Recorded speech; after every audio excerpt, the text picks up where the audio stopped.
Ang sikat na aktres na si Tan Shen ay gustong sumali sa pelikula ni Direktor Wu Zong ngunit tangging tinanggihan sa harap ng lahat na talagang nakakahiya. Ngayon ang kaarawan ni Luxin, ang kanyang kasintahan sa loob ng maraming taon. Si Tan Shen ay espesyal na bumili ng singsing at nagpaplanong mag-propose kay Luxin. Dumating si Luxin sa set ng shooting ng advertisement upang bigyan ng tubig si Tan Shen. Gustong manatili ni Tan Shen kasama si Luxin ng mas matagal ngunit si Luxin ay nagmamadaling umalis. Nagpunta si Tan Shen sa bahay ni Luxin upang maghanda ng birthday cake. Nagpaplanong sorpresahin at mag-propose ngunit nakatanggap ng tawag mula kay Kirong. Sinasabing ang karibal niyang si Son Jiao ay bumili ng artikulo upang lumipat sa kumpanya ni Ginoong Ke at nakikipag-inuman kay Luxin ngayon. Sa artikulo, mayroon ding litrato ni na Son Jiao at Luxin na magkasama. Hindi inasahan ni Tan Shen na ang trabaho sa bibig ni Luxin ay ang makipagkita kay Son Jiao, kaya labis siyang nalungkot. Naghintay pa rin si Tan Shen sa bahay ni Luxin at sa wakas ay nahintay siyang umuwi, ngunit si Luxin ay nagsinungaling pa rin kay Tan Shen. Sa galit, itinapon niya ang buong birthday cake sa mukha ni Luxin at saka tumalikod at umalis. Nalulumbay si Tan Shen at nag-iisang nanood ng pelikula sa sinehan.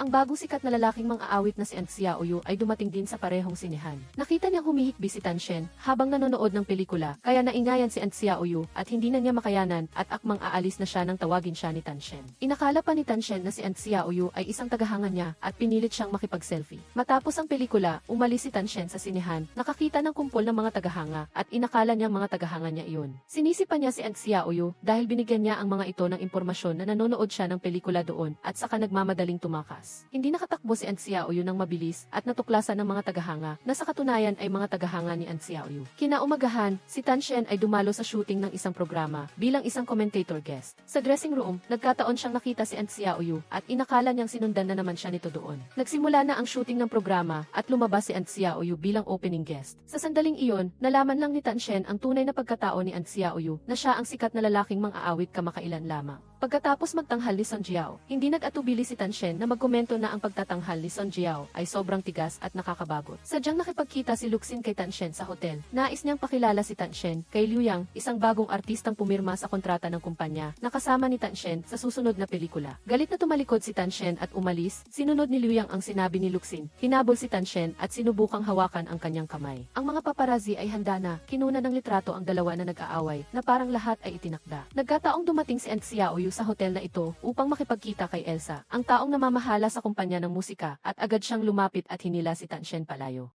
Sa sasakyan, humihikbi si Tan Shen dahil nasasaktan siya. Napansin niyang tuwing nakikita niya si An Xiaoyu, sobra siyang umiiyak. Sinabi ni An Xiaoyu, marahil ito ang tinatawag na tadhana. Nagpasalamat si Tan Shen kay An Xiaoyu sa pagtulong at humingi rin ng paumanhin dahil mali ang kanyang akala na isa siyang tagahanga noon. Dahil sa nangyari ngayon, labis na nadismaya si Tan Shen kay Luxin, kaya nagdesisyon siyang makikilahok sa isang reality show tungkol sa esport bukas. Ang programa ay kukunan sa bundok at sakto upang makahiwalay sa labas ng mundo. Dumating si Tan Shen upang mag-shoot ng reality show at nagkataon namang nakita niya si Son Jiao. Sa opisyal na pag-shoot, ang unang hamon ay ang artificial rock climbing. Sa simula pa lang ng pag-akyat, sadyang inalis ni Son Jiao ang kanyang safety harness at saka nahulog. May mabuting puso si Tan Shen na gusto sanang hilahin si Son Jiao pataas, ngunit mali ang pagkaunawa na itinulak niya si Son Jiao pababa. Sa ospital, umiiyak na ikinwento ni Son Jiao kay Tan Shen na buntis siya at gusto niyang tulungan siya ni Tan Shen. Ibinunyag ni Son Jiao na ang pagpapakalat ng balita tungkol sa paglipat ng kumpanya noon ay isang pandilim lang lamang at sadyang nahulog siya kanina. Dahil nasaktan na siya at hindi na maaaring makilahok sa pag-shoot ng mga susunod na episode, kakanselahin ng kumpanya ang kanyang kontrata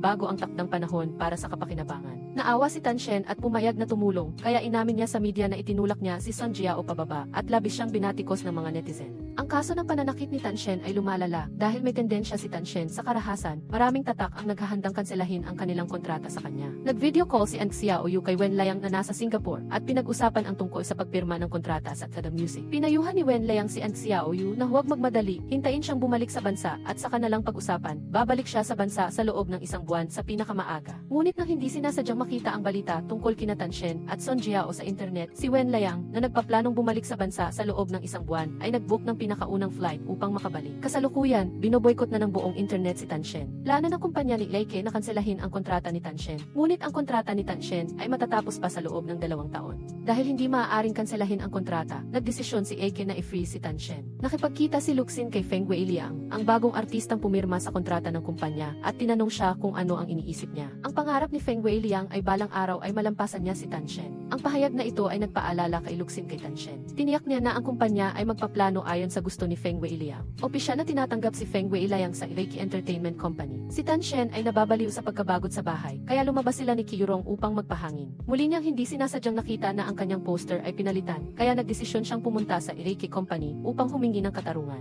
Pagdating pa lang ni Tanshen sa kumpanya, sinigawan na siya ng mga tagahanga ni Song Jiao at hiniling na umalis siya sa showbiz. Ipinagtanggol ni Feng Weiliang si Tanshen at sinermonan siya ni Luxin. Ang kumpanya ay kasalukuyang naghahanda upang ipromote si Feng Weiliang at pinapaalalahanan siyang bigyang pansin ang kanyang pag-ugali sa hinaharap. Pinayuhan ni Luxin si Tanshen na magbakasyon sa ibang bansa panandalian. Tutal, ngayon ay tumanggi ng makipagtulungan kay Tanshen ang mga artista at miyembro ng production team at malaki rin ang epekto nito sa kumpanya. At ang bayad pinsala para sa paglabag sa kontrata ay babayaran ng kumpanya. Hindi kailanman naging masunurin si Tanshen, gusto niyang bayaran ang bayad pinsala ng mag-isa. May natitira pang konsensya si Luxin at lumapit siya kay Zong Tao upang humingi ng tulong para kay Tanshen. Umaasang bibigyan ni Zong Tao si Tanshen ng isang pagkakataon. May isang kondisyon si Zong Tao, iyon ay kailangang makipaghiwalay ni Luxin kay Tanshen. Upang bayaran ang bayad pinsala para sa paglabag sa kontrata, ibinenta ni Tanshen ang kanyang bahay. Habang hinihila niya ang kanyang maleta palayo sa Villa Aria, nagkataon siyang nakita si Ang Xiaoyu. Ang Villa Aria na ito ay ang tirahan ng maraming artista. Tila labis na pinahahalagahan ng kumpanya ni Ang Xiaoyu siya. Naniniwala si Ang Xiaoyu na hindi nanakit si Tanshen. Nagpasalamat si Tanshen sa tiwala ni Ang Xiaoyu at nakahanap si Tanshen ng bagong matitirhan. Ang mga kondisyon dito ay syempre hindi maihambing sa dating bahay. Ngunit para sa kanya ngayon, iyon ay sapat na. Bumisita si Luxin at nahulaan ni Tanshen na ginagamit siya ni Luxin upang makakuha ng benepisyo sa kumpanya, kaya sinigawan niya itong umalis. Pagkaalis ni Luxin, hindi na nakayanan ni Tanshen na pilit nagpakatatag ang humikbi at umiyak. Nagmakaawa si Luxin kay Zong Tao. Hiniling ni Zong Tao kay Luxin na makipaghiwalay kay Tanshen at kapalit nito ay bibigyan niya si Luxin ng 0% ng shares ng kumpanya na may kapangyarihan na pangalawa sa lahat. Sa sandaling iyon, lahat ng Leike ay mapupunta sa kanya. Sa totoo lang, bahagyang nag-alinlangan si Luxin. Si Feng Weiliang ay may katulad na ugali at hitsura kay Tanshen. Naniniwala si Ginoong Ke na maaaring palitan ni Feng Weiliang si Tanshen sa kritikal na oras na ito. Tinawagan ni Zong Tao si Luxin at tinanong kung napag-isipan na niya ang nakaraang alok. Gusto ni Luxin na makipagnegosasyon pa kay Zong Tao. Nagpadala si Zong Tao kay Luxin ng isang pakete at sa loob ay ang litrato ni Tanshen at Ang Xiaoyu na magkasama. Si Ang Xiaoyu ay isang sikat na lalaking mang-aawit, ngunit pumirma siya ng kontrata sa S, ang karibal ni Ginoong Ke. Hiniling ni Zong Tao kay Luxin na hikayatin si Tanshen na dalhin si Ang Xiaoyu sa kumpanya. Gusto ng manager ni Ang Xiaoyu na sumali siya sa 2 variety show, ngunit diretso siyang tumanggi. Pumirma siya ng kontrata sa SM Music upang gumawa ng musika at hindi para sumali sa variety shows. Dumating si Tanshen sa Reiki at hindi sinasadyang narinig ang pag-uusap ni Luxin sa ibang tao. Kailangan lang niyang pumirma ng kontrata kay Ang Xiaoyu at palalayain siya ng kumpanya. Alam ni Tanshen na ginagamit siya ni Luxin bilang kasangkapan para sa benepisyo, ngunit upang makabalik sa pelikula. Pumayag siya kay Luxin na pipirmahan niya ng kontrata si Ang Xiaoyu. Pagka-uwi pa lang ni Wen Liang ay hinanap agad niya si Tanshen at inimbitahan si Tanshen na magtrabaho sa studio niya bilang isang manager. Alam ni Tanshen na gusto siyang tulungan ni Wen Liang, ngunit gustong-gusto niya ang pag-arte at naniniwala siyang babablik siya sa pelikula basta magsumikap siya. Ibinunyag ni Tanshen na pumayag si Ginoong Ke sa isang kondisyon para sa kanya. Kailangan lang niyang pumirma ng kontrata kay Ang Xiaoyu at palalayain siya ng kumpanya. Hindi inaasahan ni Wen Liang na nagkataon pala, napakalapit ng kanyang relasyon kay Ang Xiaoyu. Naniniwala siyang kung magsasalita siya, pagbibigyan siya ni Ang Xiaoyu. Dinala ni Wen Liang si Tanshen upang makilala si Ang Xiaoyu. Binola ni Tanshen si Ang Xiaoyu at sinabi ang dahilan ng pagpunta niya roon. Si Ang Xiaoyu ay pumirma na ng kontrata sa FM Music at mayabang pang sinabi na kung nandoon si Tanshen, hindi siya pupunta sa Reiki. Hindi sumuko si Tanshen at patuloy na kinukumbinsi si Ang Xiaoyu na pumirma ng kontrata. Tumanggi si Ang Xiaoyu, nagmaneho palayo, ngunit nabangga ang sasakyan ng ibang tao. Nagmamadali si Ang Xiaoyu na dumalo sa fan meeting, kaya tinulungan ni Tanshen si Ang Xiaoyu na resolbahin ang banggaan at pinahintulutan si Ang Xiaoyu na gamitin ang kanyang sasakyan. Muling hinanap ni Tanshen si Ang Xiaoyu upang hilingin sa kanya na pumirma ng kontrata. Iniwan ni Ang Xiaoyu ang kanyang numero ng telepono sa kontrata at sinabihan si Tanshen na makipag-ugnayan pagkatapos maayos ang kotse. Tinulungan ni Wen Liang si Tanshen na kumbinsihin si Ang Xiaoyu. Sa tingin niya, ang SM Music ay talagang hindi kasing galing ng Leike Entertainment. Ngunit huli na ang lahat, sa loob ng 3 araw, si Ang Xiaoyu ay mag-host ng fan meeting. Humingi agad si Wen Liang ng isang tiket kay Ang Xiaoyu upang dumalo, upang maniwala si Ang Xiaoyu na talagang may integridad siya sa pagdalo sa pagpupulong. Nag-absent siya ng 3 araw sa harap ni Ang Xiaoyu. Sa katunayan, ginawa lahat lahat ni Wen Liang ang mga ito para kay Tan Shen. Mabilis niyang hiniling kay Kyurong na ibigay ang tiket kay Tan Shen. Dumalo siya sa fan meeting ni An Xiaoyu na ikinagalit ng iba pang mga tagahanga. Halos mag-away na. Nagmamadaling dumating si An Xiaoyu upang mamagitan at iginiit na hindi niya papayagan ang karahasan sa fan meeting na ito. Umaasa si An Xiaoyu na maintindihan ni Tan Shen na diretso siyang tumanggi. Inakala ni Tan Shen na sinasabi ni An Xiaoyu na wala siyang integridad kaya espesyal siyang dumating upang dumalo sa kanyang fan meeting ngayon. Hinila agad ni An Xiaoyu si Tan Shen palayo sa pagpupulong. Kinansela ni An Xiaoyu ang hapunan at nagbook ng mesa sa isang Japanese restaurant upang maghapunan kasama si Tan Shen. Naghihintay si An Xiaoyu sa ibaba ng bahay ni Tan Shen at nagulat siya kay Tan Shen sa kulay pulang damit, nagliwanag ang kanyang mga mata at hindi niya maiwasang tumitig. Habang papunta sa restaurant, napansin ni Tan Shen ang kaba ni An Xiaoyu at kinanti niya ito na hindi pa nakikipag-date sa isang babae. Hindi nakalimutan ni Tan Shen ang kanyang misyon at patuloy na gusto niyang pumirma si An Xiaoyu ng kontrata. Pagdating pa lang sa restaurant, inilabas muli ni Tan Shen ang kontrata at hiniling kay An Xiaoyu na pumirma. Hindi naintindihan ni An Xiaoyu kung bakit ginagawa ni Tan Shen ang lahat ng makakaya niya upang lumipat siya sa AK. Inamin ni An Xiaoyu na magkakaroon siya ng mas magandang mapagkukunan sa AK, ngunit hindi pa rin siya pupunta doon.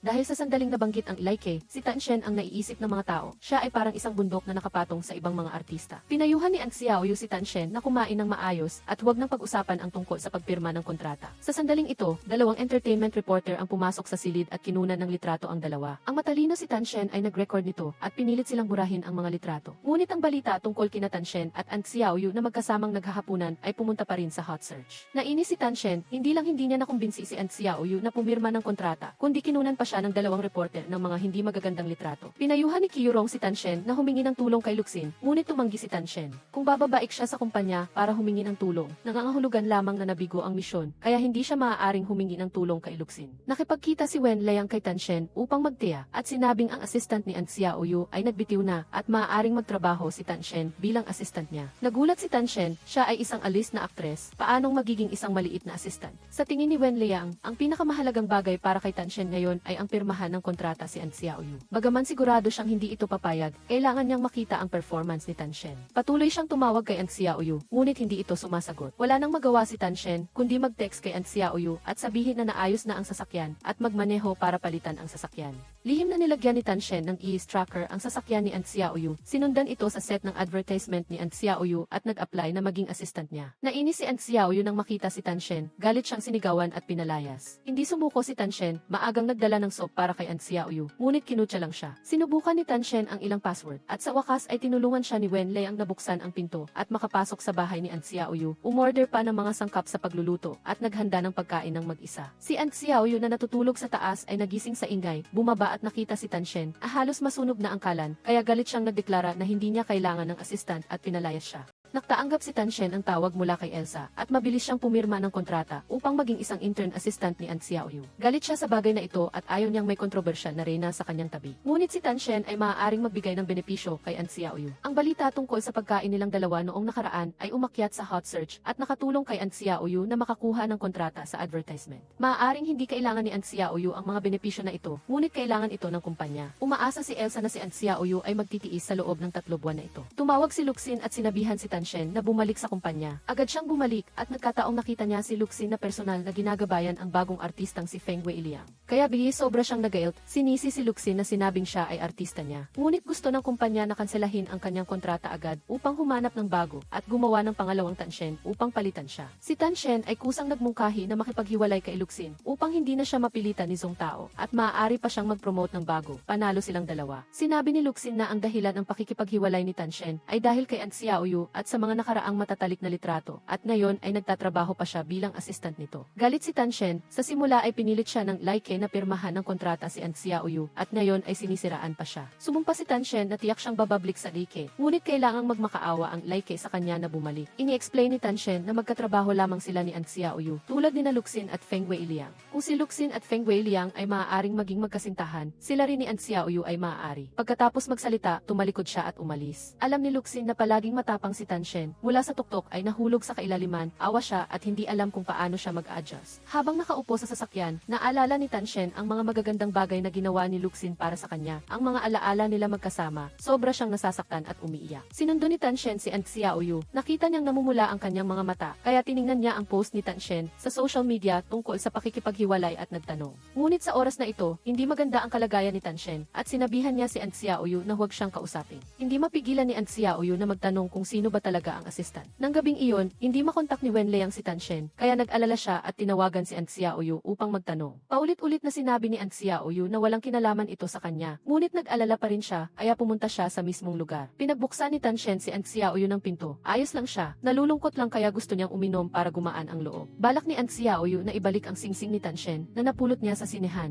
Ngunit pagkatapos mag-alinlangan, tinanggihan niya at nagsinungaling na may trabaho siyang kailangang hanapin si Tan Shen. Umiiyak si Tan Shen dahil nalulungkot siya at kumanta pa gamit ang mikropono, parang nahihirapan ang kamay ni An Xiaoyu. Gumagawa pa ng ingay sa gitna ng gabi, kaya kinuha niya ang mikropono at hindi na pinayagan si Tan Shen na kumanta. Naiinis si Tan Shen at mas lumakas ang iyak niya. Napansin niyang tuwing napapahiya siya, nakikita ni An Xiaoyu. Upang aliwin si Tan Shen, kumanta si An Xiaoyu ng isang kanta. Pinuri ni Tan Shen na maganda ang boses ni An Xiaoyu. Sa katunayan, pumirma si An Xiaoyu ng kontrata sa FV upang gumawa ng mas magagandang kanta. Kaya anumang dahilan ng kalungkutan ni Tan Shen ay hindi dapat makakaapekto sa trabaho. Kailangan lang niyang isipin siya sa hinaharap. Babangon si Tan Shen upang makita ni An Xiaoyu kung gaano katumpak ang pagpili na makipagtulungan sa kanya. At gusto pa niyang si An Xiaoyu ay kusang loob na pumirma ng kontrata sa Like. Sumama si Tan Shen kay An Xiaoyu sa isang event. Hindi inaasahan na nakita niya si Luxin na kasama si Feng Weilei ang nadumalo sa parehong event. Inutusan ni An Xiaoyu si Tan Shen na bumili ng kape. Hindi maganda ang pakiramdam ni Luxin nang marinig iyon. Bumili si Tan Shen ng 50 tasan ng kape. Hindi niya kaya tinawagan niya si An Xiaoyu upang humingi ng tulong. Gusto ring tumulong ni Luxin. Nilinaw ni An Xiaoyu na si Tan Shen ay assistant niya ngayon at hindi na kailangan ni Luxin na mag-abala. Sa dressing room, nakita ni Tan Shen si Luxin na nasa tabi ni Feng Weilei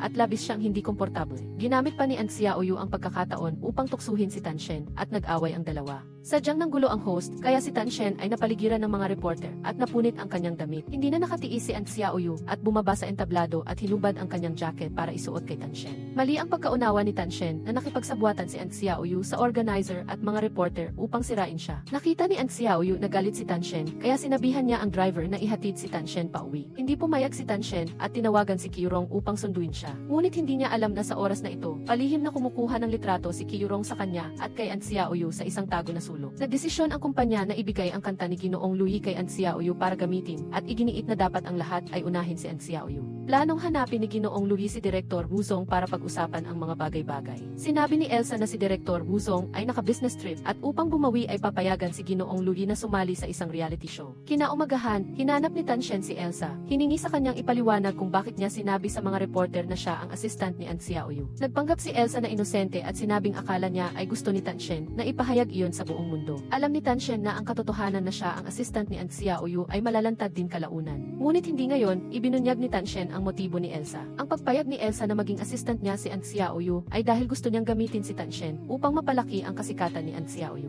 Inamin ni Elsa na siya ang tumawag sa mga reporter at host. Nilinaw ni Tan Shen na maaari siyang makipagtulungan sa kanila upang gumawa ng eksena, ngunit kailangan niyang ibigay ang management rights ni An Xiaoyu sa kanya. Umisi si Elsa, alam niyang ang layunin ni Tan Shen na maging assistant ni An Xiaoyu ay upang kuhanin ito. Tiwala siyang hindi sasama si An Xiaoyu kay Tan Shen sa Beike. Nagdala si Tan Shen ng mga damit para kay An Xiaoyu. Nagtaka si An Xiaoyu kung bakit hindi nakasuot ng diskis si Tan Shen ngayon. Naniwala si Tan Shen na hindi na kailangan pang magdiskise dahil nalantad na ang kanyang pagkatao bilang maliit na assistant niya. Ini-explain ni An Xiaoyu kay Tan Shen na talaga siyang walang alam sa nangyari kahapon. Nagtanong si Tan Shen kay Elsa at nalaman niyang ginagamit ni Elsa ang pagkakataong ito upang gumawa ng iskandalo para kay An Xiaoyu. Nagugutom si An Xiaoyu at inutusan si Tan Shen na bumili ng pagkain. Nagpakita si Tan Shen ng kayabangan, siya ay ang national goddess, paano siya bibili ng pagkain? Agad na nakipagkasundo si An Xiaoyu kay Tan Shen na maglaro ng isang round ng game, ang matalo ang bibili ng tanghalian. Ang huling resulta ay si An Xiaoyu pa rin ang lumabas at bumili ng tanghalian para kay Tan Shen. Galit na galit si An Xiaoyu, natalo siya sa laro ni Tan Shen, na baguhan pa lang. Tungkol sa paglikha ng iskandalo sa pagkakataong ito, naniniwala si Tan Shen na may utang ulit sa kanya si An Xiaoyu. Umaasa siyang sususriin ng mabuti ni An Xiaoyu ang kontrata.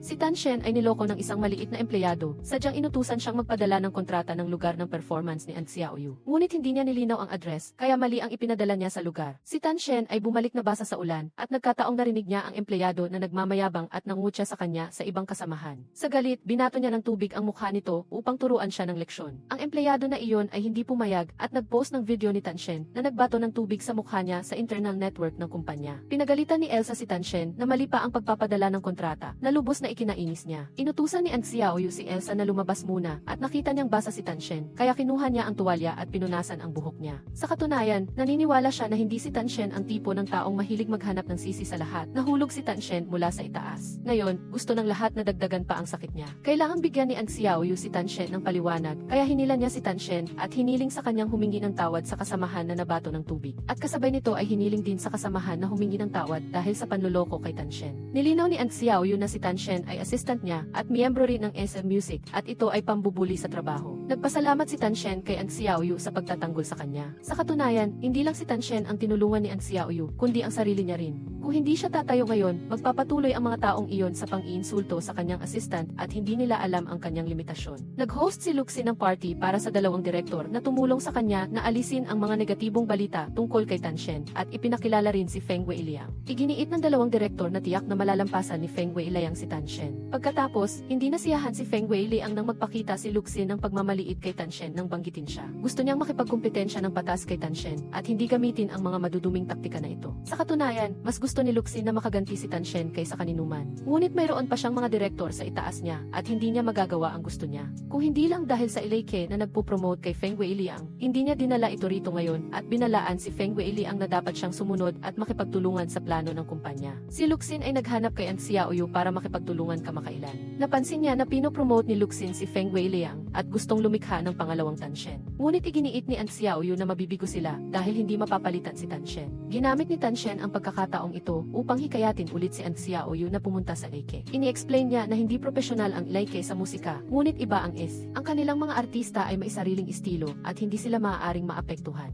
Habang kumakain ng instant noodles si Tan Shen, dumating si Qirong at tapat na inamin na naatasan siya ng editor-in-chief na kuhanan ng litrato si An Xiaoyu noong nakaraan. Ang resulta, nakuhanan niya ng litrato sila ni Tan Shen at dahil din sa mga litrato na ito kaya siya ay na-promote. Naniniwala si Tan Shen na ang ilang litrato ay walang sinasabi, ngunit kung nakatulong ito kay Qirong na ma-promote, maganda rin iyon. Ibinunyag ni Qirong na ang Ileike ay pumirma ng kontrata sa Gao Kiao Stadium at gustong maglabas ng album para kay Feng Weiliang. Hindi pumayag si Tan Shen at nag-iisip siya ng paraan upang kumbinsihin si Direktor Wang na pumirma ng kontrata sa F. Nakita ni An Xiaoyu na nasugatan ang kamay ni Tan Shen, kaya siya mismo ang nagpahid ng gamot para sa kanya. Nauna pala, narinig ni Tan Shen na si Direktor Wang ay isang tagahanga ng tennis, kaya nakipaglaro siya sa kanya ng 3 araw para makuha ang kontrata. Ginamit ang kanyang sinseridad upang kumbinsihin si Direktor Wang. Muli, ginamit ni Tan Shen ang pagkakataon upang hikayatin si An Xiaoyu na pumunta sa Ileike. Diretso siyang tumanggi at naniwala na ito ay panghihinayang lang ni Tan Shen. Nang marinig niya iyon, nagpanggap siyang galit. Sa katunayan, ang dahilan kung bakit napirmahan ni Tan Shen ang kontrata sa pagrenta ng Gao Kiao Stadium ay dahil iminungkahi ni Luxin na kanselahin ang pakikipagtulungan sa Gao Kiao upang lihim na tulungan si Tan Shen. Ipinakita ni An Xiaoyu kay Tan Shen ang disenyo ng kanyang stylist. Ngunit abala siya sa paglalaro kaya hindi niya tiningnan ng mabuti. Bukod pa rito, mayroon ding sariling stylist si An Xiaoyu. Sinasabi palagi ni Tan Shen na hindi siya nagsasanay. Agad siyang hinila ni An Xiaoyu sa piano room at tinanong kung ano ang gusto niyang pakinggan.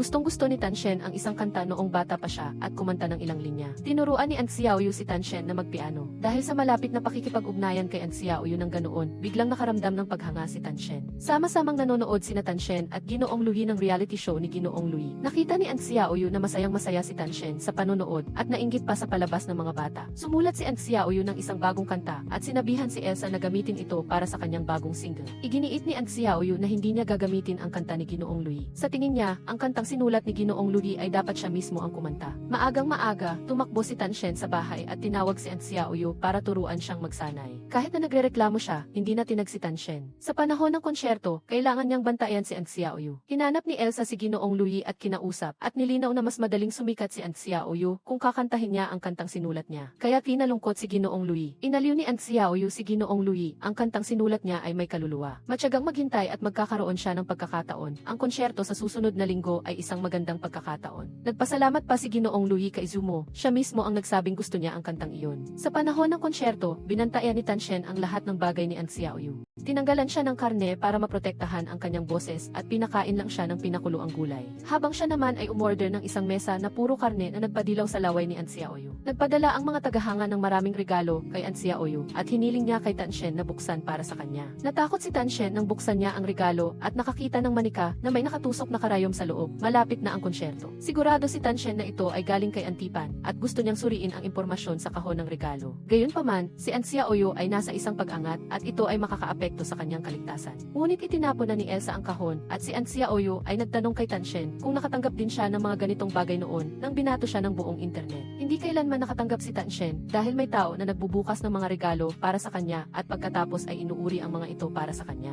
Bahagyang nainggit si An Xiaoyu dahil napakagaling ni Luxin magprotekta kay Tan Shen. Sa totoo lang, wala siyang pakialam sa mga bagay na ipinadala ni Antipan. Ngunit para sa kaligtasan ni Tan Shen, hiniling ni An Xiaoyu na maging handa si Tan Shen sa lahat ng oras. Pumunta si An Xiaoyu sa bar para suportahan si Yin Hua, isang dating miyembro ng banda at humingi ng paumanhin sa kanya para sa mga nangyari noon. Tinawagan ni Tan Shen si An Xiaoyu. Nang malaman niyang umiinom siya sa bar, ay nagalit siya. Tinanong siya kung gusto pa ba niyang panatilihin ang kanyang boses. Pumunta si Tan Shen sa bar para sunduin si An Xiaoyu at nakita niyang si Feng Weili ang nalasing ay ginugulo ng isang lasing na lalaki. Agad siyang pumagitna at ipinagtanggol si Feng Weiliang. Isinakay ni Tan Shen si Feng Weiliang sa kanyang sasakyan. Tinanong niya si Tan Shen kung ginagamit lang ba ni Luxin siyang girlfriend sa publisidad. Ngayon ay sinasabi niyang girlfriend niya ito sa lahat ng dako. Hindi niya matanggap ang umarte para makagawa ng iskandalo. Nang makita ni An Xiaoyu si Feng Weiliang na ganoon, inasar niya ito na may problema sa pag-iisip. Tinawagan ni Tan Shen si Luxin para sunduin si Feng Weiliang at nagtataka ring tinanong si An Xiaoyu kung bakit siya umiinom sa parehong bar ni Feng Weiliang. Nalasing siya, napagkamalan si An Xiaoyu na si Luxin at nagpababi sa kanya, kaya hindi niya alam ang gagawin. Dumating si Luxin at pinayuhan siya ni Tan Shen na alagaan ng maayos ang kanyang girlfriend. Huwag hayaang mabuli ang iyong girlfriend sa bar. Ipinaliwanag ni Luxin na hindi niya girlfriend si Feng Weiliang at ipinaalala kay Tan Shen ang layunin niya sa pagiging assistant ni An Xiaoyu. Siyempre, naalala ni Tan Shen at hindi niya kailangan na ipaalala pa ni Luxin.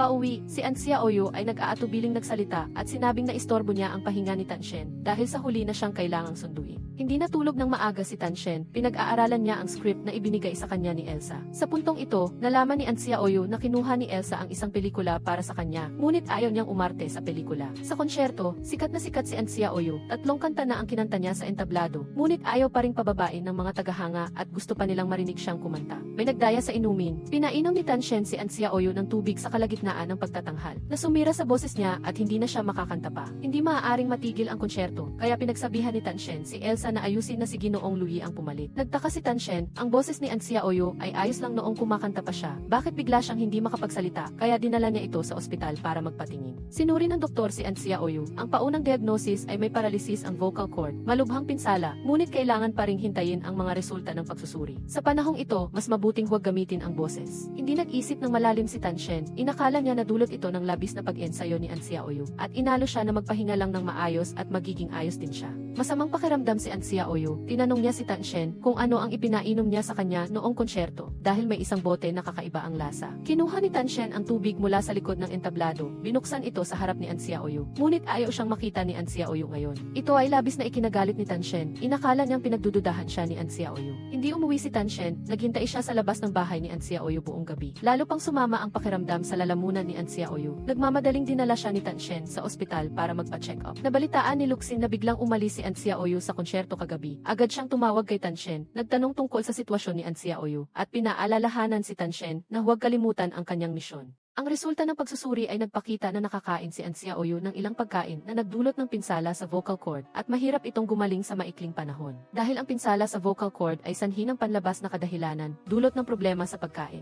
Para saktan si An Xiaoyu, agad siyang pumunta sa stadium kung saan ginanap ang konsyerto kagabi para hanapin ang bote ng tubig na ininom ni An Xiaoyu. Para patunayan ang kanyang kawalang sala, hinalugog pa ni Tan Shen ang basurahan para hanapin ang bote ng tubig. Determinado siyang hanapin ang sanhi ng pinsala sa vocal cord ni An Xiaoyu. Kinabukasan, agad na tinanggal ni An Xiaoyu si Tan Shen. Mula ngayon, hindi na si Tan Shen ang kanyang assistant. Sinabi ni An Xiaoyu na naging assistant lang siya para sumikat. Ngayon, sira na ang boses niya, kaya hindi na kailangan pang manatili ni Tan Shen. Hindi kailanman itinuring ni Tan Shen si An Xiaoyu bilang hagdanan. Seryoso siya sa trabahong ito at pananagutan niya siya. Nang malaman ni Boss Wu na may sadyang naglagay ng lason kay An Xiaoyu, naghinala siya kay Tan Shen. Iginiit ni Elsa na hindi maglalakas loob si Tan Shen na gawin iyon, ngunit may motibo siya. Dahil hindi pumayag si An Xiaoyu na kanselahin ang kontrata bata at pumunta sa araw kanta, kaya sinira niya si An Xiaoyu. Hindi inasahan ni Boss Wu na maglalakas loob si Tan Shen na pumunta sa Tel Music para man lamang. Sigurado si Luxin na alam niya ito, kaya kailangan niyang hanapin si Luxin upang makipag-usap sa kanya. Ngayon, alam na ng buong kumpanya na naging assistant si Tan Shen ni An Xiaoyu para dalhin siya sa araw kanta. Agad na nakipag-ugnayan si Boss Wu kay Luxin para ayusin ito. Sinisisi siya sa pagpapadala kay Tan Shen sa essays para akitin si An Xiaoyu, at nang hindi ito nagtagumpay ay hinayaan niyang sirain siya ni Tan Shen. Kung sasabihin nila sa media na ang pinsala sa vocal cord ni An Xiaoyu ay dahil sa tubig na ibinigay ni Tan Shen, ano ang isusulat ng media? Alam ni Boss Wu na may isang paparating na costume drama na kukunan ang araw kanta. Gusto niyang mamuhunan at kontrolin ang lahat. Kapag pumayag si Luxin, ilalabas niya ang balita. Nakita ni Tan Shen ang key footage sa likod ng entablado ng konsyerto. May naglagay ng lason sa bote ng tubig. Ito ay sadyang pagpatay na nagpapatunay na may umaatake kay An Xiaoyu. Ngunit nandoon lang ang bote ng tubig. Inisip ni Elsa na kahit sino ay maaaring kumuha ng bote. Nagkataon lang na kinuha ni Tan Shen, kaya dapat din siyang managot sa pagkawala ng boses ni An Xiaoyu.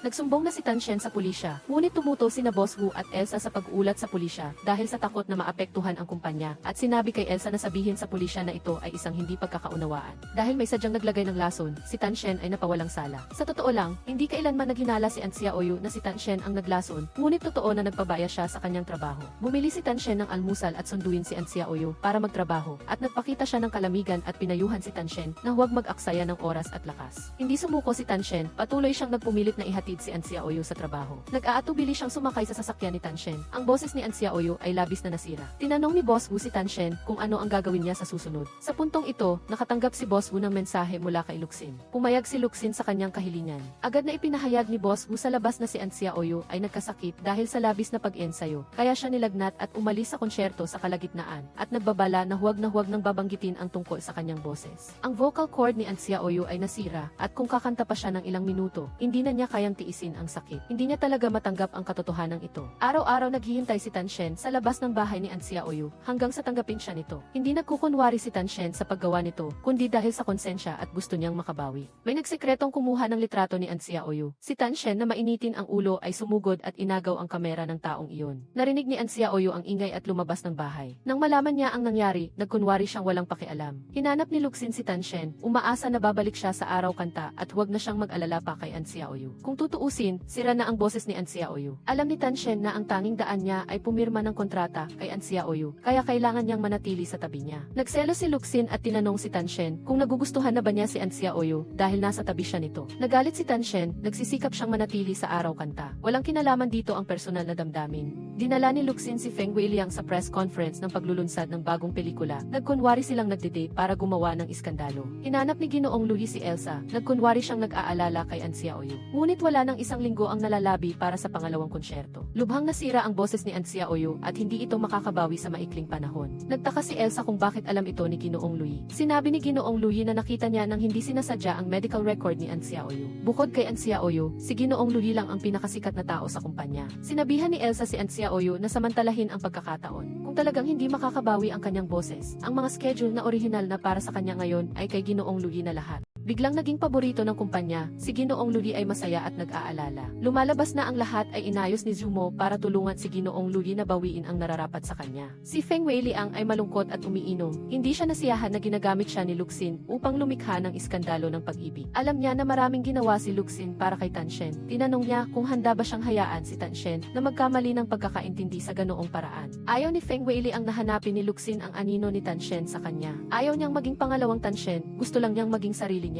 Nakita ni Luxin si Feng Weiliang nalasing at gusto siyang ihatid pa uwi. Biglang hinalikan ni Feng Weiliang si Luxin at ang eksenang ito ay kinunan ng mga reporter. Humingi ng tulong si Tan Shen sa kanyang mga kaibigan upang mag-schedule ng espesyalista para sa boses ni An Xiaoyu. Ngunit mariin siyang tumanggi na buksan ang pinto. Naghanap pa si Tan Shen ng tagagawa ng susi upang buksan ang pinto. Ngunit napakaganda ng lock at hindi ito mabuksan. Hindi sumuko si Tan Shen, naghintay siya sa labas ng bahay ni An Xiaoyu at nagsimulang umulan ng malakas. Sa huli ay hindi na nakatiis si An Xiaoyu at pumayag siyang magpatingin sa doktor kasama si Tan Shen. Gayunpaman, malubhang nasira ang boses ni An Xiaoyu at kahit nagumaling ito sa tamang paggamot, aabutin ito ng hindi bababa sa 1 taon o 3 hanggang 5 taon. Masigasig na inalagaan ni Tan Shen si An Xiaoyu, binabantayan siyang uminom ng gamot. Ngunit 1 linggo na siyang umiinom ng gamot, hindi pa rin nararamdaman ni An Xiaoyu na bumubuti ang kanyang boses. Inaliw ni Tan Shen si An Xiaoyu na dahil iyon sa problema ng doktor, umaasa siyang huwag siyang mawalan ng pag-asa. Laging itinatala ni An Xiaoyu ang oras kung kailan niya kayang panatilihin ang kanyang boses. Mula sa ilang eksenang segundo sa simula, unti-unting umabot sa 5 minuto. Bagamat malaki ang pagpapabuti, hindi pa rin ito sapat para sa isang konsyerto. Ayaw na ni An Xiaoyu na uminom ng gamot, tutal, 1 linggo na siyang umiinom at wala pa ring nakikitang pagbabago. Agad siyang nakipag-usap kay Elsa tungkol sa pagkansela ng konsyerto. Hindi pumayag si Elsa, ang mga tagahanga ay pumunta dahil kay An Xiaoyu. Naisip niya ang ideya na i-edit ang tunog ng live. May naglabas ng balita na nasira ang boses ni An Xiaoyu. Dumating si Director Lin, ang sponsor ng konsyerto, para magtanong, humiling kay An Xiaoyu na kumanta ng live. Habang naguguluhan si An Xiaoyu, dumating si Tan Shen at binigyan siya ng gamot. Bagamat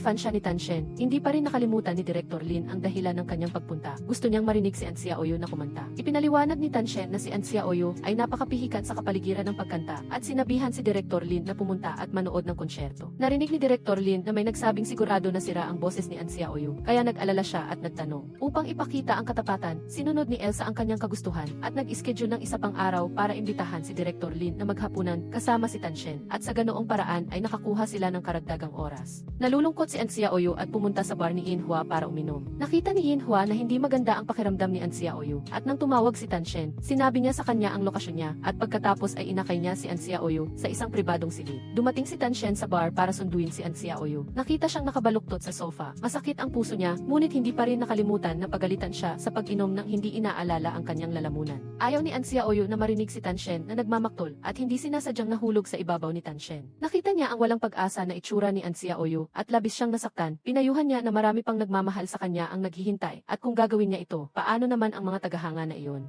Hindi na kinaya ni An Xiaoyu ang kalasingan at napahiga kay Tan Shen. Pumasok si Yinhua at nakita ang eksena. Agad siyang kumuha ng telepono at kumuha ng litrato at nag-selfie pa kasama si Tan Shen. Humingi siya ng tulong kay Yinhua na akayin si An Xiaoyu sa kotse at pagkatapos ay iniuwi siya. Sa labas ng bahay, tinawag ni Tan Shen si An Xiaoyu pero hindi siya magising at hindi niya rin siya kayang akayin kaya hinayaan niya lang si An Xiaoyu na matulog sa kotse. Kinabukasan ng umaga, nagising si An Xiaoyu. Nakita si Tan Shen na natutulog sa likod na upuan. Medyo naantig ang kanyang puso. Pumasok siya sa bahay para kumuha ng kumot para kay Tan Shen. Nagising si Tan Shen at hindi nakita si An Xiaoyu. Inakala niyang nag-inom na naman ito. Nagmamadali siyang kumatok sa pinto. Nakita si An Xiaoyu sa bahay at saka lang siya kumalma. Nagpasya si An Xiaoyu na bumangon kaya naging napaka-kooperatiba niya sa trabaho ni Tan Shen. Nang hapon na iyon, habang nag-ensayo sa stadium, ilang linya pa lang ang nakakanta ni An Xiaoyu at hindi na niya kinaya kaya hindi na nakapag-adjust ang sound engineer. Nabalitaan ito ni Boss Wu at sinabihan si Elsa na i-promote si Ginoong Louie. Nang dumating si Ginoong Louie, balak siyang dalhin ni Elsa sa event ng pag-endorso ng maskara. Ang maskarang ito ay orihinal na inendorso ni An Xiaoyu.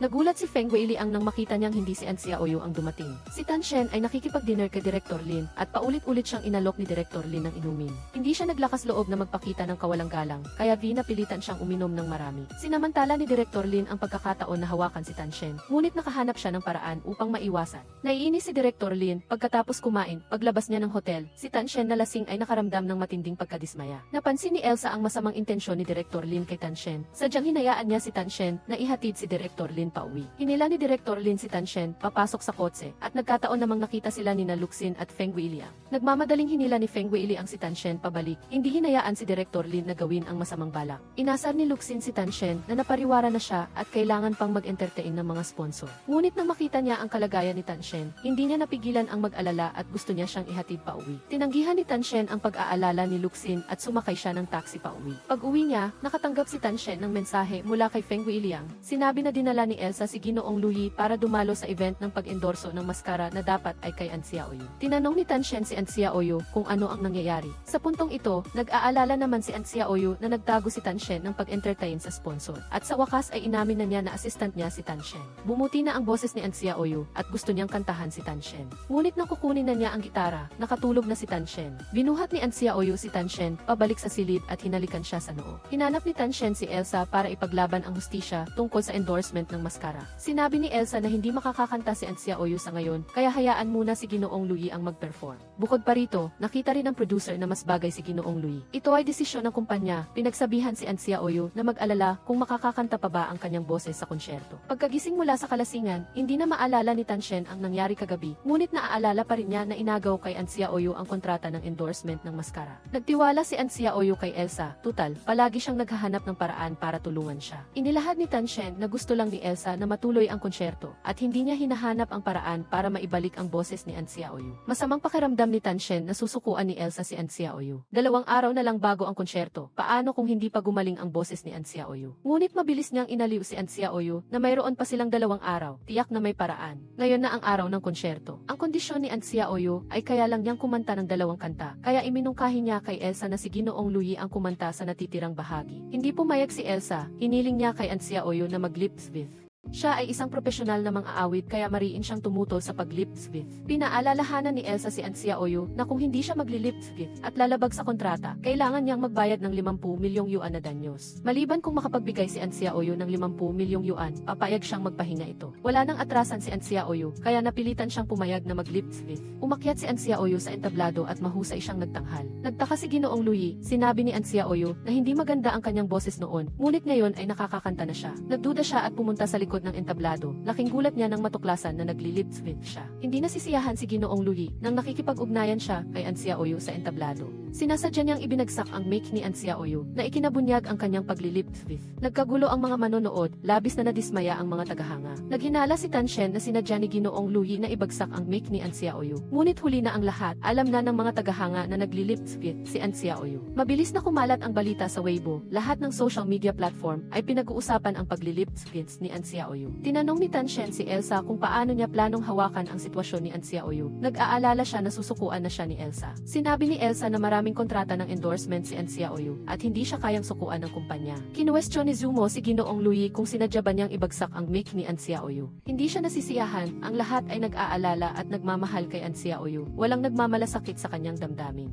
Ngunit may ilang tagahanga na talagang nag-aalala sa kanyang kalusugan, naghihintay sa labas ng hotel para palakasin ang loob ni An Xiaoyu na maging matapang. Sa gitna ng karamihan, may isang babae na nakamaskara na pumunta at sinubukang buhusan ng tubig si An Xiaoyu. Mabuti na lang at humarang si Tan Shen para protektahan siya. Hindi maintindihan ni Tan Shen, noon ang binabato siya ng buong internet, hindi pa nangyari ang ganoong bagay. Ngayon ay nanganganib ang kaligtasan ni An Xiaoyu. Sumumpa siyang hahanapin ang taong ito. Ang babae na nagbabalak buhusan ng tubig si An Xiaoyu ay naghihintay kay Ginoong Luyi. Lumabas na siya ay fan ni Ginoong Luyi. Hindi siya nasisiyahan na palaging nasasapawan ni An Xiaoyu si Ginoong Luyi, kaya nilason niya ang boses ni An Xiaoyu. Ngayon, sinubukan niya ring buhusan ng tubig si An Xiaoyu. Nangahas siyang tulungan si Ginoong Luyi na bawiin ang nararapat sa kanya. Nais hilahin ni Ginoong Luyi ang babaeng tagahanga para linawin ang lahat. Ngunit pinaalalahanan siya ng babae na kung gagawin niya iyon, mawawala ang lahat ng kanyang pinaghirapan. Nagdalawang isip si Ginoong Luyi sa sinabing iyon. Sa sandaling ito, nakunan ni Zumo ang larawan ng pagtatagpo ng dalawa. Pinalibutan ng mga reporter ang labas ng bahay ni An Xiaoyu, at ang isyu ng pagli-lip-sync niya ay nananatiling trending. Mayroon pang ang nagbukas ng topic na humihiling kay An Xiaoyu na umalis sa industriya ng entertainment. Lalong naging magulo ang opinyon ng publiko at gusto ng mga advertiser na palitan ni Ginoong Luyi si An Xiaoyu bilang endorser. Umaasa si Elsa na panatilihin ni Ginoong Luyi ang kanyang imahe at huwag hayaang lumabas ang anumang masamang balita, kaya si Ginoong Luyi ay nakonsensya nang marinig ito. Simula nang mangyari ang insidente, walang ginawang hakbang ang SM Music upang harapin ang krisis para kay An Xiaoyu. Dahil dito, hinanap ni Tan Shen si Elsa upang questionin siya. Nilinaw ni Elsa na si Tan Shen ay pansamantalang assistant lamang at walang kinalaman sa kanya ang bagay na ito. Sa puntong ito, labis na nalulungkot si An Xiaoyu. Hindi niya alam kung ano ang kanyang nagawang mali. Wala nang mangyari ang insidente, lalong nawala ng kontrol ang opinyon sa online at wala man lang ginawang hakbang ang kumpanya. Ito ay parang gusto na siyang sukuan. Inaliw ni Tan Shen si An Xiaoyu na nariyan pa si Ginoong K.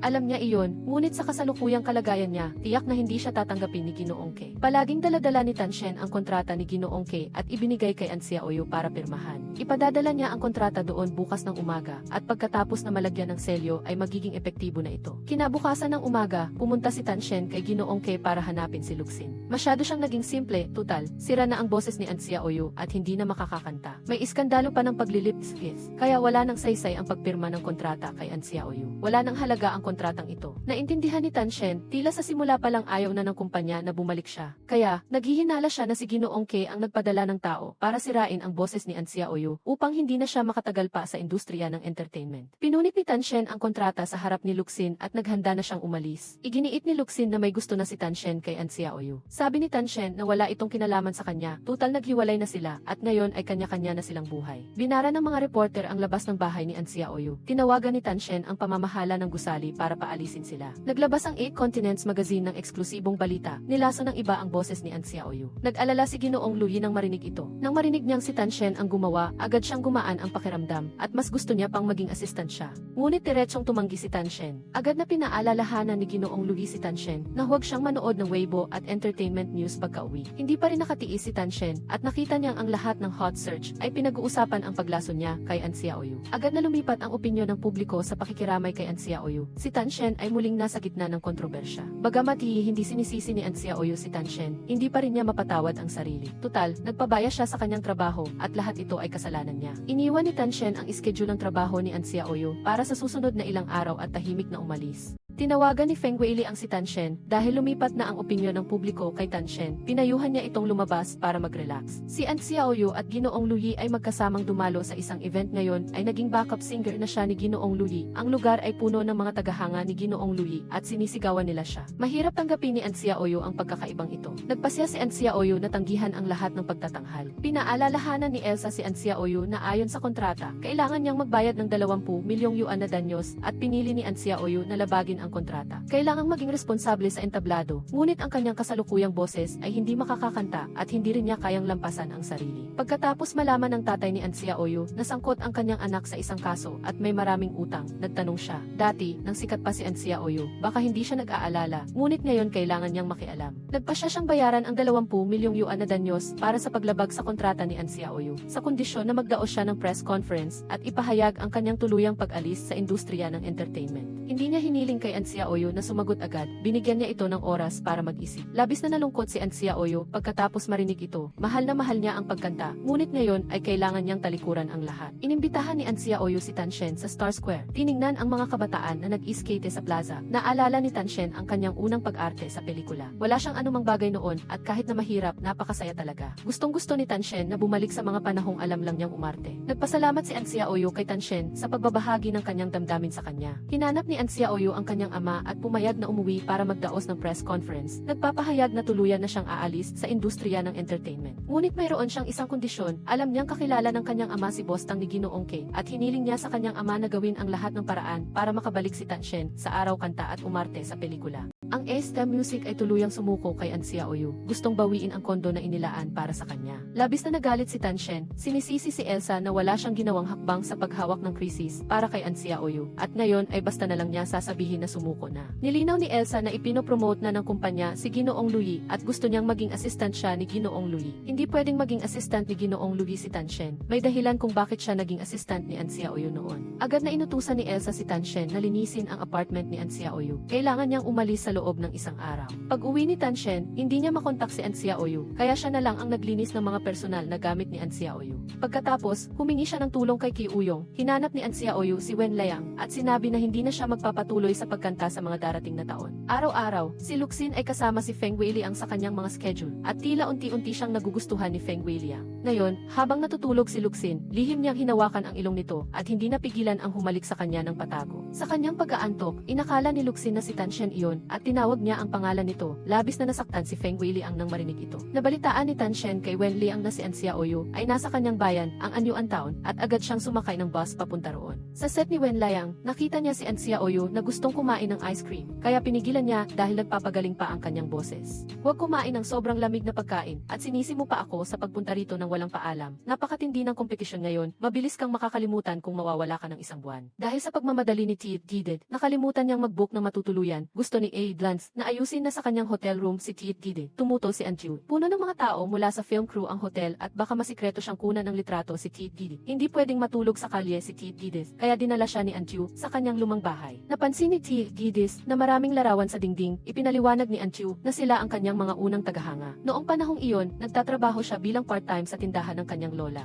Minsan ang bokalista ng banda ay nagkasakit ng malala, kaya nagkaroon siya ng pagkakataong umakyat sa entablado at pagkatapos ay naging bokalista siya ng banda. Ngunit dahil sa ilang kadahilanan ay naghiwalay ang banda, sinisisi ni Tiet Gided ang sarili. Kung hindi dahil sa kanya, nakatayo na sana si Anju sa mas malaking entablado. Hindi sinisisi ni Anju si Tiet Gided. Siya ang walang lakas ng loob na harapin ang mga problema at laging umiiwas. Sa totoo lang, nakita niya ang kanyang pagsisikap at kaseryosohan. Si Tiet Gided at Anju ay naglinis ng lumang bahay ng magkasama at at pagkatapos ay nilutuan pa niya ito. Nagulat si Tiyukides, ito ay isang karanasan na hindi pa niya nararanasan. Naghain si Antyu ng isang baso ng alak para kay Tiyukides. Tinukso ni Tiyukides si Antyu na kahit hindi siya kumakanta, kaya pa rin niyang buhayin ang sarili. Ngunit inalo pa rin niya si Antyu na huwag mawala ng pag-asa. Sa oras na iyon, ibabalik niya ito sa entertainment industry. Siya na ang magiging pinakamahusay na lalaking mang-aawit na bartender at siya naman ang magiging pinakamay paningin na babaeng bituin. Sinabi ni Tiyukides kay Antyu na huwag mag-alala, meron pa siyang 10 milyong tagahanga na nagmamahal sa kanya. Binigyan ni Antyu ng malamig na tubig si Tiyukides. Tinanong kung sigurado ba siya na mahal pa rin siya ng mga tagahangang iyon. Para patunayan kay Antyu, nag-post si Tiyukides sa Weibo, siguradong may sasagot ka agad, ngunit ang resulta ay pagkadismaya lamang.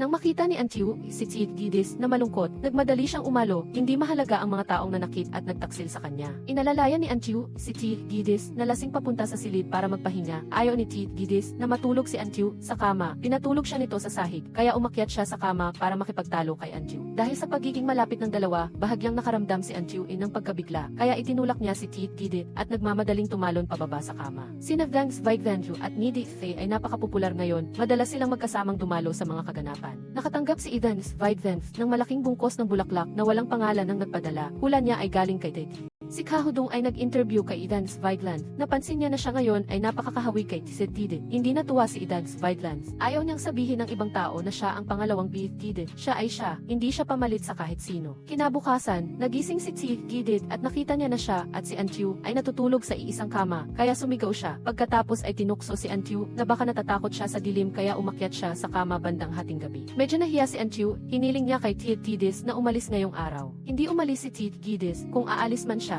dapat ay kasama niya si Antyu. Sinabi ni Antyu na tinalikuran na niya ang kanyang pangarap at wala na siyang pakialam sa mga bagay na iyon. Hindi makapaniwala si Tiyukides. Nakita niya ang hitsura ni Antyu habang tinitingnan ang larawan kahapon. Tiyak na pareho sila ng iniisip. Ngunit pinalayas pa rin ni Antyu si Tiyukides. Kinalagkad ni Tiyukides ang kanyang maleta papunta sa film crew para hanapin si Idan. Ngunit napagkamalan siyang isang stunt double na inimbitahan ng direktor. Kaya nagalit siya at bahagyang nakipagtalo sa kabilang partido. Nakita ni Idan si Tiyukides kaya dinala niya ito para kumain. Umorder si Tiyukides ng isang bahagi ng cake. Ito ang paborito ni Antyu. Nagreklamo si Tiyukides na marami nang isinakripisyo si Antyu para sa kanyang pangarap, ngunit ngayon ay sumuko na at ayaw nang bumalik kasama siya. Ikinuwento ni Tiyukides na natatakot si Antyu sa dilim dahil noong bata pa siya. Ikinulong siya ng kanyang ama sa madilim na silid dahil lang sa pag-awit ng isang kanta na madalas kantahin ng kanyang ina. Sobrang mahal ni Antyu ang kanyang ina. Pagkatapos maghiwalay ang kanyang mga magulang, labis na nagbago ang ugali ng kanyang ama. Hindi pinapayagan si Antyu na banggitin ang anumang bagay na may kaugnayan sa kanyang ina at ikinukulong siya sa madilim na silid tuwing nagkakamali. Gusto ni Antyu ang musika, kaya laging nagtatrabaho ng part-time para makatipid ng pera para sa matrikula hanggang sa mamatay ang kanyang ina. Hindi rin siya tumigil sa pag-awit, namuhay sa isang sirasirang bahay para lang matupad ang kanyang pangarap. Ngunit si Antyu noon ay napakasaya, tiwala at masaya. Sa tuwing babanggitin ang pagkanta para sa mga tagahanga sa bar, hindi siya mapigilang magsalita.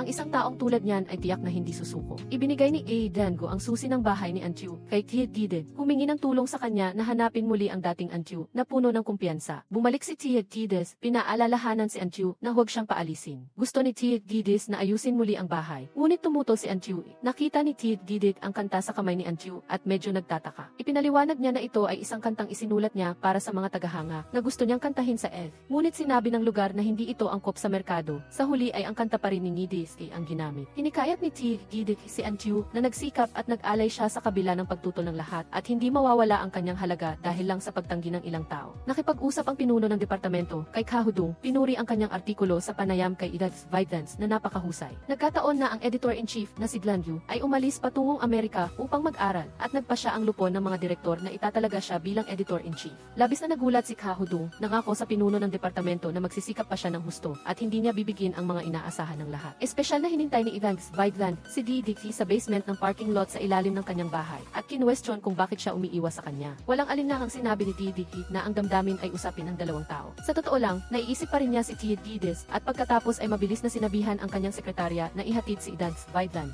Bago matulog, alam ni Tiyukides na takot sa dilim si Antyu kaya naglagay siya ng nightlight sa tabi ng kanyang kama. Sobrang naantig si Antyu. Kinabukasan, nagising si Antyu sa alarm clock na inihanda ni Tiyukides. Nang makita niya ang recording stuffed toy na inihanda ni Tiyukides, parang wala siyang masabi. Tumakbo si Antyu sa likod ng bundok nang makatanggap ng tawag para humingi ng tulong mula kay Tiyukides. Lumabas na umakyat si Tiyukides sa bundok para mamitas ng gamot para kay Antyu. Ngunit nadulas at nahulog sa isang butas. Pagkatapos na-promote bilang editor-in-chief, nagsimulang maghiganti si Ka Hudong sa mga pinuno na umapi sa kanya. Ang mga pinunong iyon ay naging mga subordinate niya ngayon. Dumalo si Ka Hudong sa isang charitable wine party. Lumapit si Ngidi para makipag-usap. Tinanong kung may balita ba siya tungkol kina Gidit o Antiu. Kasabay nito, hinanap din ni Didi si Ka Hudong para magtanong tungkol kay Gidit. Nalabis na ikinagalit niya. Naghahanap ng halamang gamot sina Gidit at Antiu, ngunit naligaw. Nagsimula pang umulan, nagmadaling humanap ang dalawa ng kubo para silungan. Nagreklamo si Gidit na sa tuwing makikita niya si Antiu, nakakaranas siya ng ganitong malas. Umupo ang dalawa sa kubo at nag-usap tungkol sa kanilang mga pangarap. Pinakinggan ni Antiu si Gidit sa kantang isinulat niya. Si Gidit ang unang nakarinig at pinangalanan ang kanta na Drifting. Hindi makontak ni Adlan, sina Antiu at si Gidis, kaya labis siyang nag-alala. Sa kabilang banda, magdamag na nanatili sa kubo sina Gidit at Antiu.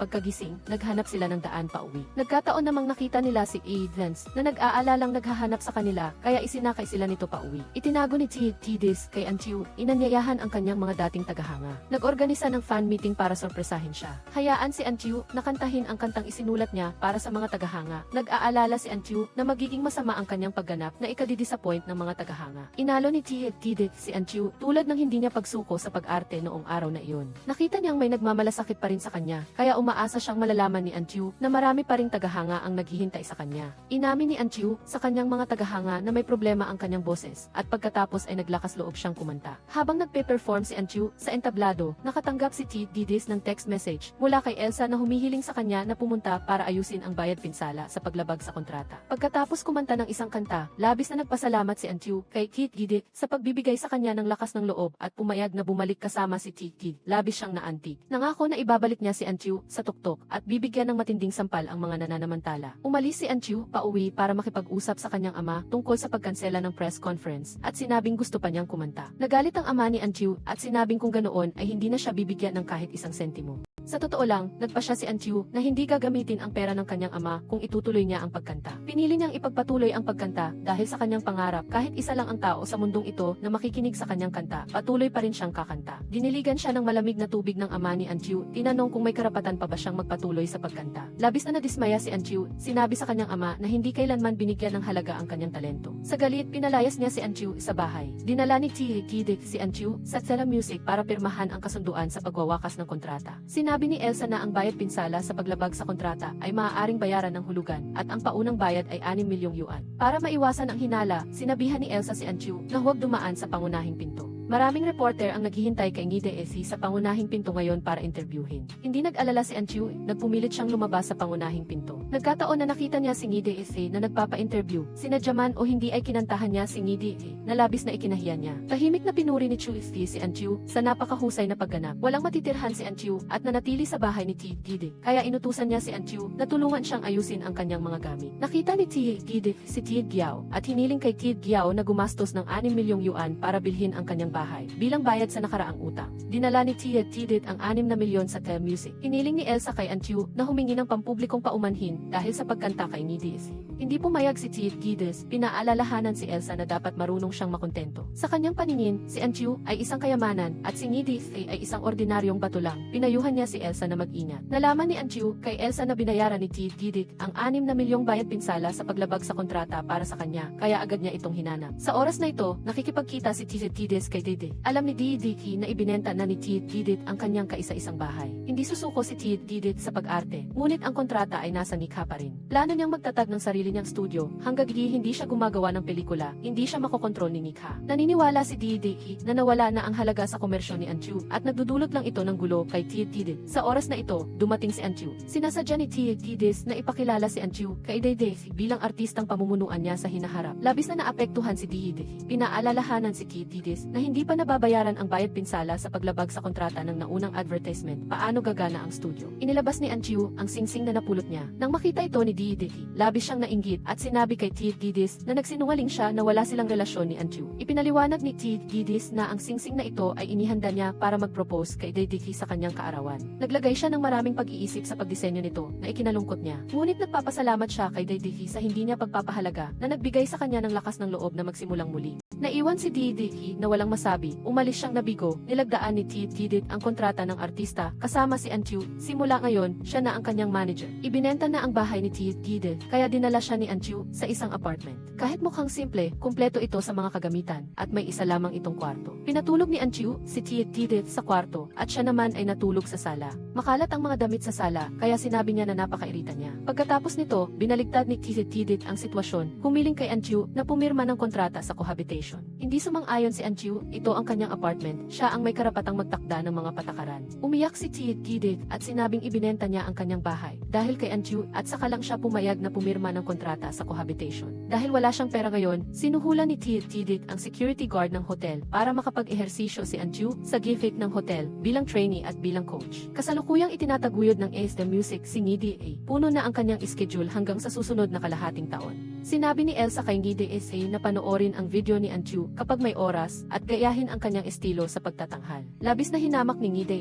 iniisip na laos na si Anchu at ngayon na ang kanyang panahon. Nakipagkita si Tidis kay Gim Els para humingi ng tulong. Ngunit nagulat siyang makita si Dance. Nagbigay si Dance ng isang susi. Ito ay isang tindahan na matagal na niyang nabili. At ngayon ay pinapayagan niya si Tidis na gamitin muna. Nagpasalamat si Tidis sa kabaitan ni Dance. Ayaw niyang abalahin ito kaya tumanggi siya at ibinalik ang susi kay Dance. Tinawagan ni Kahudong si Tidis. Sinabing nakakuha siya ng live mask advertising event para kay Anchu. Ngunit baka maging problema ang event na ito. Hindi nag-alinlangan si Tidis at agad na pumayag. Dinala ni Tidis si Anchu para dumalo sa advertising event. Pagdating doon, nalaman niya na ito pala ay para mag-guitar accompaniment kay Ngidi. Nangutya si Elsa ng may panghahamak kaya nagalit si Tidit at gumanti. Hindi inasahan ni Anchu na si Ngidi pala. Hindi niya napigilan at binawi ang papuri kay Tidis na profesional kanina. Naramdaman din ni Tidis na hindi siya profesional at nagpasya siyang sabihin sa organizer na hindi na sila sasali. Hindi pumayag si Anchu dahil nandiyan na sila, mag-perform na lang. Laos na ngayon si Anchu, mayabang na kinutya at ininsulto siya ni Ngidi at hinamak at binuli pa si Anchu kahit habang nagme-makeup. Sa performance, naggitara si Anchu para kay Ngidi at ang mga tagahanga sa ibaba ay naghiyawan at nagpalakpakan para kay Ngidi. Kaya, ginamit ni Tidit ang dahilan na naubusan ng baterya ang kanyang telepono. Humiram ng telepono kay Anchu at ginamit ang kanyang telepono para mag-post sa Gable na nagpapahayag na siya ay nagbabalik. Ang mga tagahanga na nagkomento sa ibaba ay nagbigay ng suporta kay Anchu, naghihintay sa araw na iyon. Dito lang napagtanto ni Anchu na napakamakasarili at padalos-dalos niya noon. Hindi sumang-ayon si Tidis para sa kanya, ang pagpili ng mga tao na umiwas kapag may problema ay hindi makasarili, kundi isang natural na reaksyon upang protektahan ang sarili. Nagdesisyon si Anchu na hindi na siya tatakas pa. Sinabi ni Tidis na anuman ang mangyari, lagi siyang nasa tabi niya. Nagdala si Kahudong ng pagkain para kay Tidis. Humingi ng paumanhin para sa pag-perform sa parehong entablado kasama si Ngidi sa inayon. Sinabi ni Tidis na medyo nahihiya siya noong una, ngunit ngayon ay naisip niya na wala na itong big deal. Ganito rin ang iniisip ni Anchu. Kaya, inirekomenda muli ni Kahudong sa kanila ang isang charitable auction event. Ito ay isang public welfare event at agad na pumayag si Tidis. Alam ni Kahudong na walang kotse si Tidis at Anchu, kaya ipinahiram niya sa kanila ang kanyang sasakyan. Dumalo si Tidit at Anchu sa charitable auction event. Nagkataon na nakita nila sina Elsa at Ngidi. Kinutya ni Elsa si Anchu na pumunta na naman daw para maging background. At ipinagyabang na bumili sila ng mga bagay para sa charity. Nilapastangan din ni Ngida si Anchu sa harap ni Tidit. Si Chudfi lang ang umalo kay Anchu. Nagpalit siya ng damit sa backstage. Tinulungan ni Tidit si Anchu na itali ang kurbata. Ngayon, siya ang modelo para sa relos na i-auction. Hindi napigilan ni Elsa ang sarili na tawanan si Anchu. Mula sa pagiging sikat na bituin ay naging modelo na lang ng exhibit. Ang staff ng auction ay isang tapat na tagahanga ni Tidit. Nang makita siyang nakatingin sa sapatos sa auction catalog, dinala siya nito sa exhibition room para tingnan ang sapatos. Lumabas na lahat ng mga bagay na ito ay pag-aari ni Tidit. Para mabayaran ang bayad pinsala sa paglabag sa kontrata ni Anchu, ibinenta niya ang kanyang mga branded na bag at sapatos sa auction house. Ang ibang bagay ay hindi niya pinapansin, ngunit ang sapatos na iyon ay birthday gift ng kanyang ina noong siya ay 18. Labis na nalungkot si Anchu nang marinig ito, ngunit wala siyang pera para bilhin ang sapatos na iyon. Hinabol ng mga reporter sina Anchu at si Tidis para interviewin, ngunit nang makita nila si Ngidi, nagsitakbuhan sila papunta kay Ngidi, na labis na ikinainis ni Anchu. Sinabihan ni Tidis si Anchu na magtiwala sa kanya at huwag sumagot kahit anong tanong ng mga reporter mamaya. Sinasadya ni Tidis na gamitin sina Elsa at Ngidi para makuha ang pagkakataong magpa-interview. Ipinaliwanag niya na si Anchu ang modelo para sa auction ngayon at naggitara pa siya para kay Ngidi sa ilang araw na ang nakalipas. Sa kanyang paningin, si Antiu ay isang dekalidad na artista ng bagong panahon. Lahat ng paninira sa internet ay gawa-gawa lang ng mga kalaban sa negosyo. Sina Elsa at Needy FA ay nagalit hanggang sa masaktan sila sa loob. Kumain sina Didit at Antiu sa convenience store. Nakita niya na may kumukuha ng litrato kaya nagmadali siyang tumakas. Sinabi ni Didis kay Antiu na huwag tumakas. Ang pagkuha ng litrato ng lihim ay isang pagkakataon para lumabas sa publiko. Kung hindi maiiwasan, mas mabuting samantalahin ito para lumikha ng kontrobersya. Sa gabi, dinala ni Antiu si Didit sa exhibition room para kunin ang sapatos na iyon, ngunit lahat ng gamit sa exhibition room ay inilipat na. Labis na nadismaya si Antiu, ngunit hindi nag-alala si Didit. Mukhang tapos na ang koneksyon niya at ng sapatos na iyon. Naghanda na silang umalis nang makita nilang nakakandado ang likod na pinto at nagpapatrolya ang security guard. Muntik na silang mahuli, mabuti na lang at tinawag ng isa pang gwardiya ang gwardyang papalapit sa kanila. Nahirapan silang makalabas. Si Ivan Svaigvandu ay nagpraktis na panatilihin ang balanse, ngunit hindi niya magawa. Labis na nagalit si Didi. Binanggit na wala pang 3 araw ay natuto na si Didis. Ngunit si Ivan Svaigvandu ay mayabang na sinabing gusto niyang lampasan si Didi. Hindi mapakali si Ivan Svaigland. Ayaw niyang maging tulad ni Didis. Ngunit galit siya sa sarili niya dahil hindi siya naging tulad ni Didis. Si Evans Duay, direktor ng AC Media, ay nagmamadaling pumunta sa Nikha Entertainment Company para hanapin si Didi. Nilinaw niya na ang layunin niya ay si Didi. Alam ni Evans Duay na hindi taos puso si Didi sa paglalaro ng chess kasama si Didi, kaya tinanong niya kung gusto niyang makipagtulungan para tulungan si Didi. Nagtaka si Didi sa pagkatao ni Evans Duay. Sinabi niya na gusto niyang pumunta si Didi sa AC Media bilang vice-presidente. Malapit na niyang bilhin ang magazine na Vogue at sa oras na iyon, gagantihan niya ang bawat magazine na sadyang naninira kay Didi. Hindi, wala siyang interes, iniwan ni Evans Duay ang kanyang business card. Kung magbago ang isip ni Didi, maaari siyang makipag-ugnayan anumang oras. Pag-alis, nakita ni Evans Duay si Idadis Vaigvan. Hindi niya napigilan ang sarili na kutyain na ang panlasa ni Didi ay tapat talaga. Napakabilis niyang nakahanap ng pamalit. Pumunta si Evans Duay sa Vogue. Nilinaw na binili niya ang magazine at ang mga pangunahing tauhan ay hindi nagbago. Ang parent company lang ang magpapadala ng bagong editor-in-chief. Kaya si Kahudong ay naging deputy editor-in-chief na eksklusibong namamahala sa entertainment section. Tinanong niya si Kahudong kung siya ba ay kaibigan ni Didi sa kolehiyo. Nagulat si Kahudong nakilala ni Ilan Duay si Didi. Nakipagkita si Kahudong sa iba. Hindi niya inaasahang makikita si Antiu na naghahanap ng trabaho. Inalo ni Kahudong si Antiu na tiyak na makakabawi siya. Piniling niya kay Kahudong na panatilihing sikreto ang nangyari ngayon. Pagbalik sa Vogue, tinanong ni Kahudong ang tungkol sa modelo para sa ika-3 taong anibersaryo ng magazine. Pagkatapos ay inirekomenda si Antiu, dinala ni Didi si Antiu sa Vogue para mag-photoshoot. Nang mag-makeup, nalaman lang ni Didis na si Kahudong na pala ang deputy editor-in-chief at nagtatakang nagtanong kung ano ang nangyari. Ikinuwento ni Kahudong ang tungkol sa pagbili ng Zelfie Media sa kanilang magazine. Nang makita na ganoon na lang ang pag-aalala ni Didis kay Antiu, nagtataka siyang nagtanong kung gaano nakalayo ang narating ng dalawa. Ipinaliwanag ni Didis na si Antiu ay ang kanyang artista. Kaya natural lang na mas alalahanin niya. Tinanong ni Kahudong si Didis kung kilala ba niya si Ivan Duay, na kasalukuyang direktor ng Zelfie Media. Lumabas na si Ivan Duay ay ang ina ni Didis, ang taong nag-iwan sa kanya noon. Sa photoshoot, hindi nasiyahan ang photographer sa performance ni Antiu. Ipinaliwanag ni Kahudong para sa kanya na labis na ikinahiya niya dahil sa pag-abala sa kanya. Pag-uwi ni Antiu, napansin niyang hindi maganda ang mood ni Didis. Lumapit siya para magtanong ngunit hindi siya nagsalita. Hindi sinasadyang nakita ni Antiu ang behind the scenes na larawan ng photoshoot ngayon na nakapost sa Weibo. Inakala niya na si Didit ang nag-post. Ngunit hindi naman pinanood ni Didit ang photoshoot ni Antiu ngayon, kaya hula niya ay si Kahudong ang gumawa nito nang walang paalam. Nang makita ni Antiu na ganoon kasungit si Didit, inakala niya na galit ito, kaya sinabi niya na anuman ang mangyari sa hinaharap, siya ay kay Didis pa rin at hindi ito magbabago.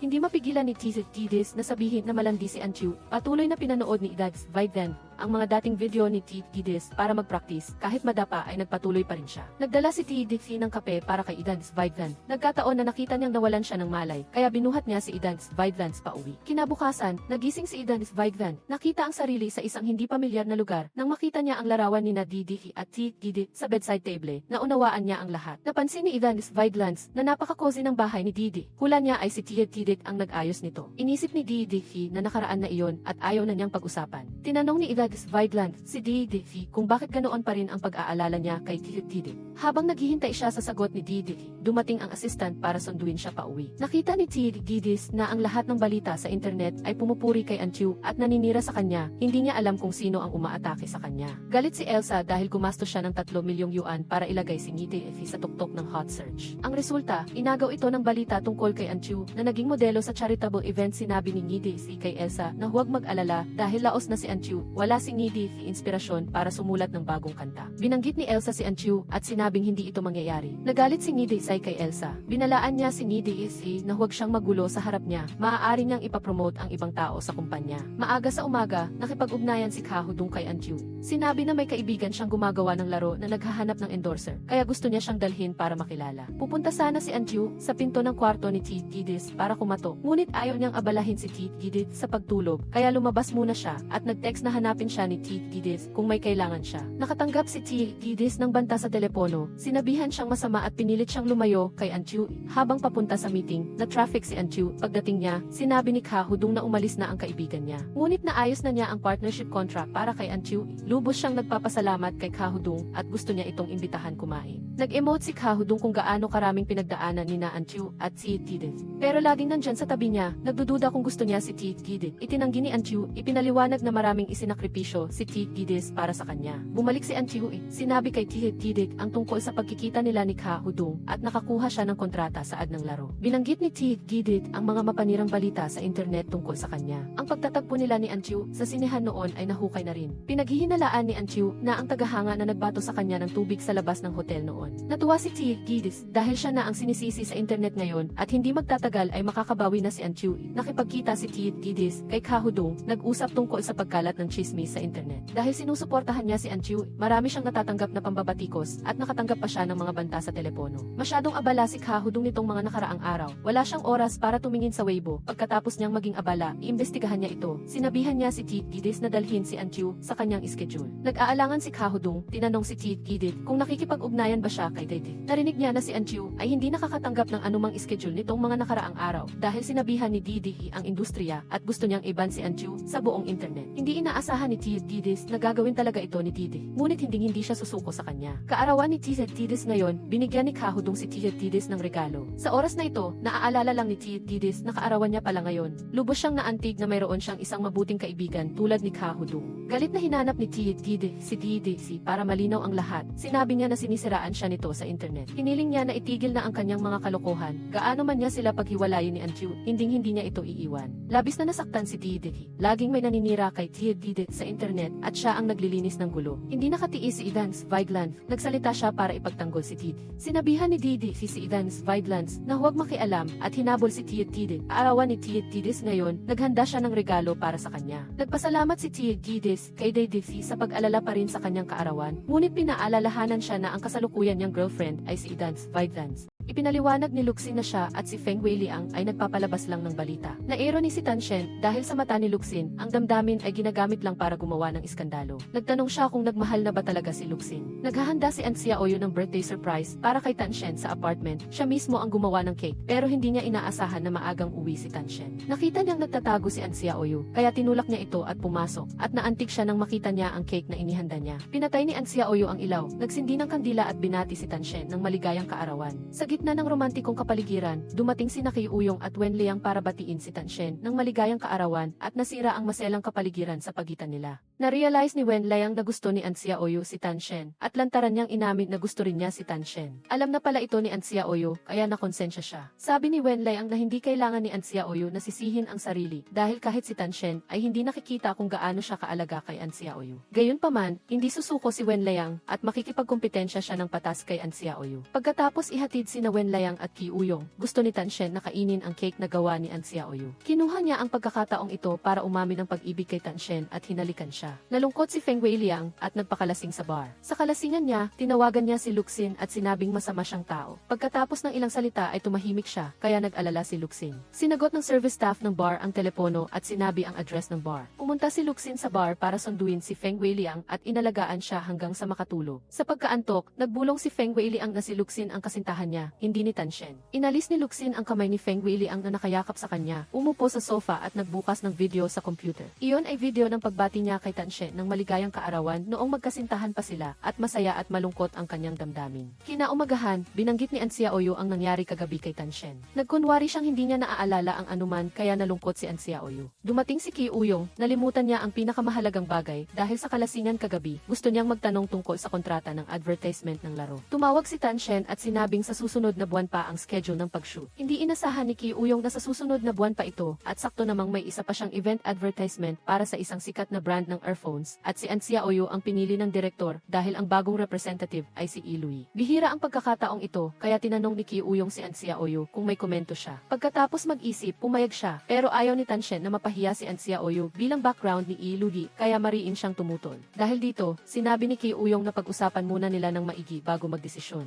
Hindi pa rin pumayag si Tanshen, iniisip na kung mawawala ang pagkakataong ito, mayroon pa ring iba. Hindi nag-alala si An Xiaoyu, nagpilit siyang kunin ang advertisement na ito, kaya pumayag siya kay Ki Uyong. Nagluto si Feng Weiliang ng lugaw para kay Luxin. Ngayon ay weekend, sinabi niyang bigyan siya ng oras, ngunit tumanggi si Luxin. Sinabi ni Feng Weiliang nakaarawan niya ngayon. Sa huli, lumambot ang puso ni Luxin at pumayag siyang makipag-date sa kanya. Maaga sa umaga, dumating si Ki Uyong para sunduin si An Xiaoyu papunta sa set. Ayaw niyang gambalain si Tanshen sa kanyang pahinga, kaya nag-text siya para ipaalam sa kanya. Ang nilalaman ng advertisement ngayon ay pawang mga eksena na nagpapababa kay An Xiaoyu. Ngunit tiniis niya ang lahat. Ang totoo, sa proseso ng pag-shoot, dahil hindi naman talaga artista si An Xiaoyu, hindi nasisiyahan ang direktor sa kanyang performance. Hindi pa rin mapakali si Tanshen, kaya pumunta siya sa set at ipinagtanggol si An Xiaoyu sa harap ng direktor. Nag-away sina Tanshen at An Xiaoyu dahil sa trabaho at dumating si Ki Uyong para mamagitan. Sa kanyang tingin, gusto lang ni An Xiaoyu na kumuha pa ng trabaho para mapataas ang kasikatan at kumita pa ng pera. Sinisisi pa rin ni Tanshen si An Xiaoyu dahil hindi siya nakinig kaya nangyari ang problema ngayon. Napansin ni Ki Uyong na medyo sobra na ang ginagawa ni Tanshen. Kung talagang tingin niyang mahina si An Xiaoyu, hindi sana niya ito pinirmahan noon. Humihingi ng tawad si An Xiaoyu kay Tanshen pero galit pa rin ito. Pinagalitan niya si An Xiaoyu na hindi man lang nakikinig sa kanyang opinyon. Kaya, ano pa ang silbi niya? May sariling dahilan si An Xiaoyu. Lalo pang nagalit si Tanshen, tinanong kung anong mayroon na hindi niya alam bilang manager at galit na pumasok sa kwarto. Ayaw na niyang makipag-usap kay An Xiaoyu. Gusto niyang bilhin ang puting high heels ni Tanshen sa auction house. Napansin niyang naiwan niya ang wallet niya sa sasakyan ni Ki Uyong, kaya tinawagan niya ito para kunin. Pagkatapos makuha ang wallet, nagtanong si An Xiaoyu kay Ki Uyong kung mayroon siyang maipapakilalang part-time job. Tinanong ni Ki Uyong si An Xiaoyu kung talagang kapos siya sa pera, ngunit hindi siya sumagot. May kaibigan si Ki Uyong na may bar na nangangailangan ng singer na papalit sa shift. Nag-alinlangan si An Xiaoyu, takot na makita ng mga reporter at magsulat ng kung ano-anong balita. Sabi ni Ki Uyong na huwag siyang mag-alala, maaari siyang magsuot ng maskara habang kumakanta para hindi siya makilala ng mga reporter. Pinagbilinan pa ni An Xiaoyu si Ki Uyong na huwag sabihin ito kay Tanshen. Nakakuha si Tanshen ng pagkakataong mag-live stream para kay An Xiaoyu. Ipinaliwanag niya sa mga tagahanga ang dahilan ng kanyang pagkawala nitong nakaraan at ngayon ay magsisimula na siyang muli. Masayang-masaya ang mga tagahanga nang makita nilang babalik na si An Xiaoyu at ang lahat ng komento ay nagpapalakas ng loob. Pagkatapos ng live stream, nagmadaling umalis si An Xiaoyu. Sumunod si Tanshen, gusto niyang makita kung anong tinatago niya at nakita niya itong kumakanta sa isang bar. Pagkatapos ng isang kanta, umakyat si Ki Uyong sa entablado at niyakap si An Xiaoyu. Labis itong ikinabahala ni Tanshen. Tahimik na umalis si Tanshen, nakita niya ang mga advertisement ni Feng Weiliang sa lahat ng dako sa daan, lalo siyang nakadama ng pagkabalisa. Umulan ng malakas at naglakad si Tanshen sa ulan ng ganoon. Dumating si Wenliang sa tamang oras at pinayungan si Tanshen at umamin ng pag-ibig sa kanya. Alam niya ang sagot ni Tanshen, ngunit gusto pa rin niyang sabihin, kung hindi ay hindi siya mapakali. Nang akmang magsasalita na si Tanshen, pinutol siya ni Wenliang at nag-alok na ihatid siya. Umuwi si Tanshen, nakita niya si An Xiaoyu na nanonood ng TV sa sala at nalungkot siya dahil hindi ito nag-alala sa kanya. Nakita ni An Xiaoyu si Tanshen kaya nagtanong siya. Tinanong niya si An Xiaoyu kung kasama ba niya si Ki Uyong. Nagalit si An Xiaoyu dahil sinundan siya ni Tanshen. Inamin niya na sinusundan niya ito pero hindi na nila kailangang magsinungaling sa kanya at inisip niyang minamaliit siya ni An Xiaoyu. Na ipinakilala ni Ki Uyong sa kanya ang part-time job. Pinag-isipan na niya itong mabuti kasama na ang pag-amin ng pag-ibig kay Tanshen. Medyo nahiya siya nang marinig ito kaya nagdahilan siyang kailangan na niyang magpahinga at bumalik sa kwarto. Sa wakas, nakaipon na si An Xiaoyu ng sapat na pera at masaya siyang pumunta sa auction house para bilhin ang puting high heels ni Tanshen. Ngunit, sa kasamaang palad, nabili na ito ng iba. Kinumpirma ni Tanshen ang schedule kay An Xiaoyu. Pinuri niya si Tanshen na napakagaling na niyang manager ngayon. Nakatanggap si Tanshen ng isang sobre na walang pangalan ng nagpadala. Sa loob nito ay isang imbitasyon para sa gala ng Dope Media. Labis siyang natuwa dahil ito ay isang bihirang pagkakataon. Makikita ang maraming sikat na tao sa industriya. Sa isang sulyap lang ay magkakaroon na si An Xiaoyu ng pagkakataon sa trabaho. Akala ni Tanshen si Ki Uyong ang nagpadala ng imbitasyon. Nagmadali siyang tumawag para magpasalamat, ngunit hindi pala ito galing kay Ki Uyong. Pero kahit sino pa ang nagpadala ng imbitasyon, sabi ni Ki Uyong, ang mahalaga ay makadalo. Sa kabilang banda, tinanong ni Luxin ang kanyang assistant kung naipadala na ang imbitasyon. Mukhang si Luxin ang nagpadala ng imbitasyon na natanggap ni Tanshen.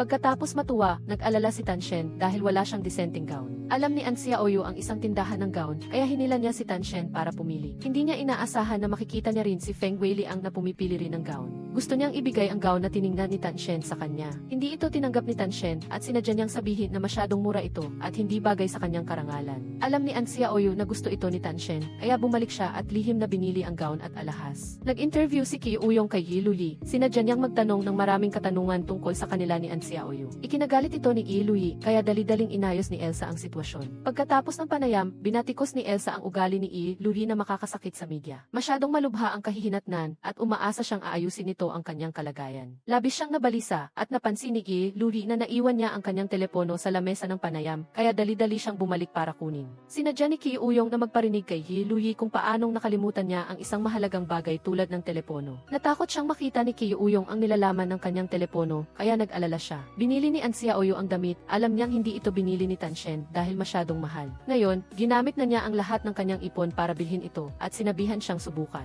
Bumaba si Tanshen na suot ang damit at pinuri ni An Xiaoyu na napakaganda niya. Nagkunwari si Tanshen na mayabang, hindi ba siya palaging maganda? Inilabas din ni An Xiaoyu ang hikaw at sinuot ito kay Tanshen. Naging romantiko ang kapaligiran at yumuko si An Xiaoyu, akmang hahalikan si Tanshen. Ngunit tumunog ang telepono sa hindi tamang oras, sinira ang magandang sandali. Pumunta si Wen Liang para hanapin si An Xiaoyu para uminom at diretsahan niyang sinabi na umamin siya ng pag-ibig kay Tanshen, ngunit tinanggihan, kaya sawi siya sa pag-ibig. Bukas ay aalis si Wen Liang sa bansa para mag-shoot. Hindi niya alam kung kailan siya babalik, kaya pinakiusapan niya si An Xiaoyu na alagaan si Tanshen. Alam ni An Xiaoyu na si Tanshen ay mukhang walang pakialam sa labas, ngunit palagi niyang tinitiis ang lahat ng mag-isa. Hindi lang gusto ang matatamis kundi pati na rin ang pinirito. Sinabi ni An Xiaoyu kay Wen Liang na huwag mag-alala, hindi niya hahayaang masaktan si Tanshen. Naghintay si Luxin sa labas ng hall ng party. Nalaman lang ni Tanshen na si Luxin pala ang nagpadala ng imbitasyon. Labis itong ikinabahala ni Feng Weiliang nang makita niyang ganoon na lang ang pagmamalasakit ni Luxin kay Tanshen. Sa party, nakita ni Boss Zhao ng Aika si Feng Weiliang na iniwan ni Luxin, kaya kinuha niya ang pagkakataong lapitan ito at planong paglaruan siya. Nang hindi alam ni Feng Weiliang ang gagawin, dumating si Luxin para protektahan siya at sinabi sa kanya na sa susunod na mangyari ito, tumawag lang siya sa kanya anumang oras. Para makahanap ng trabaho para kay An Xiaoyu, nilapitan ni Tanshen si Director Zhao para makipag-usap. Sinadya ni Director Zhao na pahirapan siya, hiniling kay Tanshen na uminom ng alak. Nakita ito ni Luxin kaya pumunta siya para iligtas si Tanshen.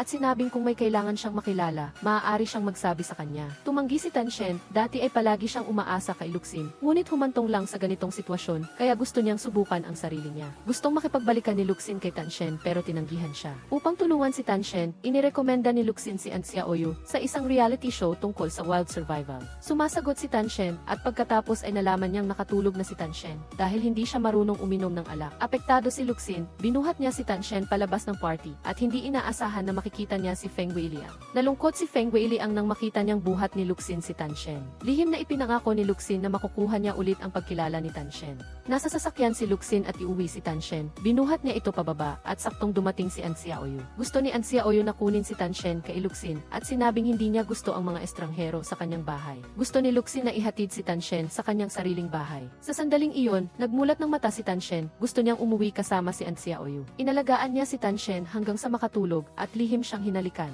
Kinaumagahan, natutulog pa si Tanshen nang magising siya sa tawag ni Qi Uyong. Lumabas na sa Weibo ang balita tungkol sa dating banda ni An Xiaoyu bago siya sumali sa Kala Music. Ngunit pagkatapos mag-solo, hinarang ni An Xiaoyu ang kontak ng lahat ng miyembro. Napilitang talikuran ng ibang miyembro ang kanilang mga pangarap. Ang mga netizen ay ibinintang lahat kay An Xiaoyu at hiniling siyang umalis sa entertainment industry. Kinansela ng producer ang pakikipagtulungan sa kanya dahil dito. Labis na nalungkot si An Xiaoyu. Sa tuwing sisikapin niyang bumangon, mayroong nananagasa sa kanya. Nagduda siya na hindi siya bagay sa industriya, kaya nagmungkahi siyang kanselahin ang kontrata kay Tanshen. Nagalit si Tanshen at initsa ang tubig sa mukha ni An Xiaoyu. Naghirap siyang ibalik siya, hindi para makarinig ng mga ganyang salita ng panghihina ng loob. Umaasa siyang babangon siya. Inalam ni Tanshen ang dahilan ng paghiwalay ng banda noong taon na iyon. Ang totoo, hindi kasalanan ni An Xiaoyu, kaya pinayuhan niya siyang hanapin ang mga dating kasamahan.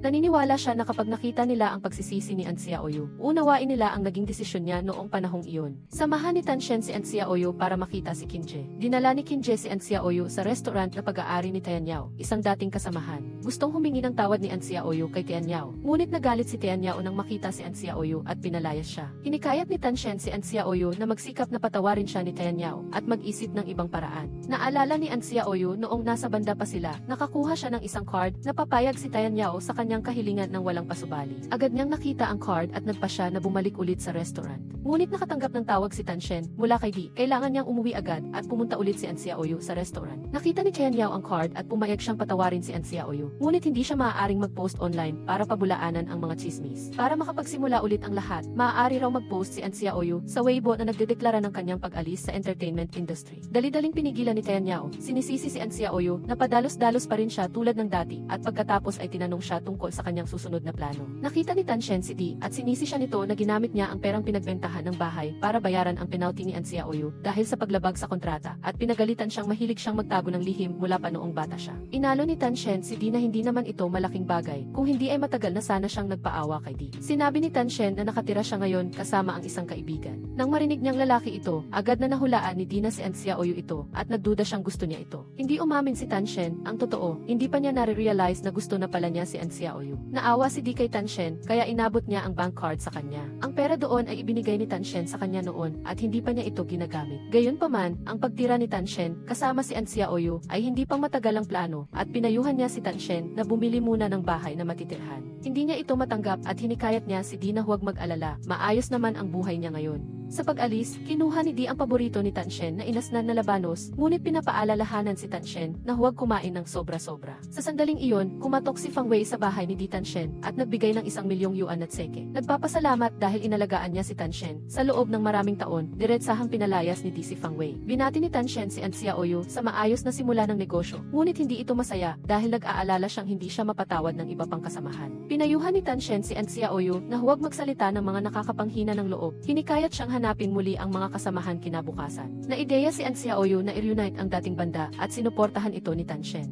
Binuhat ni Luxin si Tan Shen pauwi at nakuna ng litrato ng media. Ang lahat ng balita sa entertainment ay tungkol sa pagbabalikan ni Luxin at Tan Shen. Kinubkob ng mga reporter si Feng Weiliang para tanungin tungkol dito. Hinarap niya si Luxin, sinabing hindi niya iniisip si Tan Shen, kaya tinawag itong kabit. Kinausap ni Feng Weiliang si Luxin, sinabing kailangan nilang sadyain na magpakita sa media para kunan sila ng litrato. Sa ganitong paraan, kusa na lang titigil ang chismis. Hinarap ni Fang Wei si Luxin, gustong malaman kung nasaan si Tan Shen. Alam ni Luxin na si Fang Wei ang ina ni Tan Shen. Dati, narinig niya si Tan Shen na sinabing iniwan siya ng kanyang ina. Kung malalaman ni Tan Shen na ibinunyag niya ang address, baka hindi na siya mapatawad ni Tan Shen, kaya hindi niya ito sinabi. Labis na nagsisisi si Fang Wei na hindi niya isinama si Tan Shen noon, kaya gusto niya itong bayaran ngayon. Nais ni Fang Wei na tulungan siya ni Luxin na mabawi ang tiwala ni Tan Shen. Kung magagawa niya ito, ibibigay niya ang Doc Media kay Luxin. Ngunit sa kasalukuyan, hindi interesado si Luxin sa Doc Media. Sinabi ni Fang Wei na masyadong konserbatibo ang Aika. Kitang-kita ng lahat ang kakayahan ni Luxin. Kung mananatili pa siya sa Aika, ay maglilimita lamang ito sa kanyang pag-unlad. Naalala ni Luxin ang mga sinabi ni Boss Zhao at nag-alinlangan siya. Nakita ito ni Fang Wei kaya nagpatuloy siya sa panghihikayat. Ang Doc Media ay regalo niya kay Tan Shen. Ibibigay kay Luxin ang pinakamalaking espasyo para makalikha ng halaga. At tulungan si Tan Shen na bumangon. Pumayag si Luxin kay Fang Wei at pag-iisipan niya itong mabuti. Samahan ni Tan Shen si An Xiaoyu para makita si Hihao. Naghintay sila ng 4 na oras pero hindi pa rin nagpakita si Hihao. Akala ng dalawa ay ayaw talaga silang makita ni Hihao. Nang aalis na sila, nagpakita siya at tinawag sila. Humingi ng tawad si An Xiaoyu kay Hihao para sa nakaraan. Sabi ni Hihao na tapos na ang lahat. Ngunit gusto pa rin ni An Xiaoyu na mapatawad siya. Nagtanong si Hihao kay An Xiaoyu na kung walang balita sa online tungkol sa nangyari sa kanila noon, hahanapin pa ba sila ni An Xiaoyu? Napatulala si An Xiaoyu pagkarinig. Sa kabilang banda, hindi sinasadyang nalaman ni Luxin na ngayon pala ang kaarawan ni Feng Weiliang. Kaya pala niloko siya nito noon. Bagamat galit na galit siya, pumayag pa rin siya kay Feng Weiliang na kung kailangan niya ng publicity, makikipagtulungan siya. Sinabi ni An Xiaoyu kay Tan Shen na si Hihao ang pinakamahusay sa kanila. Kung hindi sila natigil, malaki na sana ang inunlad ng banda. At sa loob ng mga taon, palagi niyang naalala ang mga alaala ng paghahanap ng pangarap kasama ang banda, kaya hahanapin niya sila. Kaya naman, bumalik siya para sabihin ang sagot na ito kay Hihao. Sabi lang ni Hihao na nakaraan na ang lahat, hindi maintindihan ni An Xiaoyu ang ibig sabihin ni Hihao. Tiningnan ni Tan Shen ang ekspresyon ni Hihao. Hinulaan niyang hindi masabing nagpatawad na, ngunit tiyak na hindi na siya naiinis tulad ng dati. Bigla ang umalis si Luxin sa Aika. Nalaman ng ito ni Feng Weiliang nang marinig niya ang usapan ng mga empleyado ng kumpanya at labis siyang nabalisa. Akala ni Feng Weiliang ay umalis si Luxin sa Aika dahil sa panloloko niya noong kaarawan niya. Ipinaliwanag ni Luxin na hindi ito bigla ang desisyon, matagal na niya itong pinag-iisipan. Hinikayat ni Feng Weiliang si Luxin na manatili, ngunit nang marinig niyang magtatrabaho si Luxin sa Vogue magazine, isang maliit na lugar lugar, nahulaan niyang para ito kay Tanshen. Labis siyang nasaktan. Kinain ni Tanshen ang inasnan na labanos na bigay ni Di at tumawag siya para sabihing napakasarap nito. Biglang naalala ni Di ang tungkol kay Fang Wei. Tinatanong niya si Tanshen kung naisip niya na ba nahanapin si Fang Wei. Diretsahang tumanggi si Tanshen dahil para sa kanya, si Di ang kanyang ina. Sinamahan ni Yinhua si An Xiaoyu para makita si Jiang Wu. Dati, maganda ang relasyon nila ni Jiang Wu. Hula ni Yinhua na matutuwa si Jiang Wu na makita si An Xiaoyu. Medyo kinakabahan si An Xiaoyu sa pag-iisip na makikita na niya si Jiang Wu. Ngunit nang makita niya ito, nagpakita si Jiang Wu ng inis at sinisi pa si Yinhua sa pagdala sa kanya. Natumba ang scaffolding sa set at muntik nang madaganan si Jiang Wu. Walang pag-aalinlangan na sumugod si An Xiaoyu at itinulak si Jiang Wu, ngunit siya ang nasugatan. Ngunit hindi man lang naantig si Jiang Wu at ayaw pa ring patawarin si An Xiaoyu.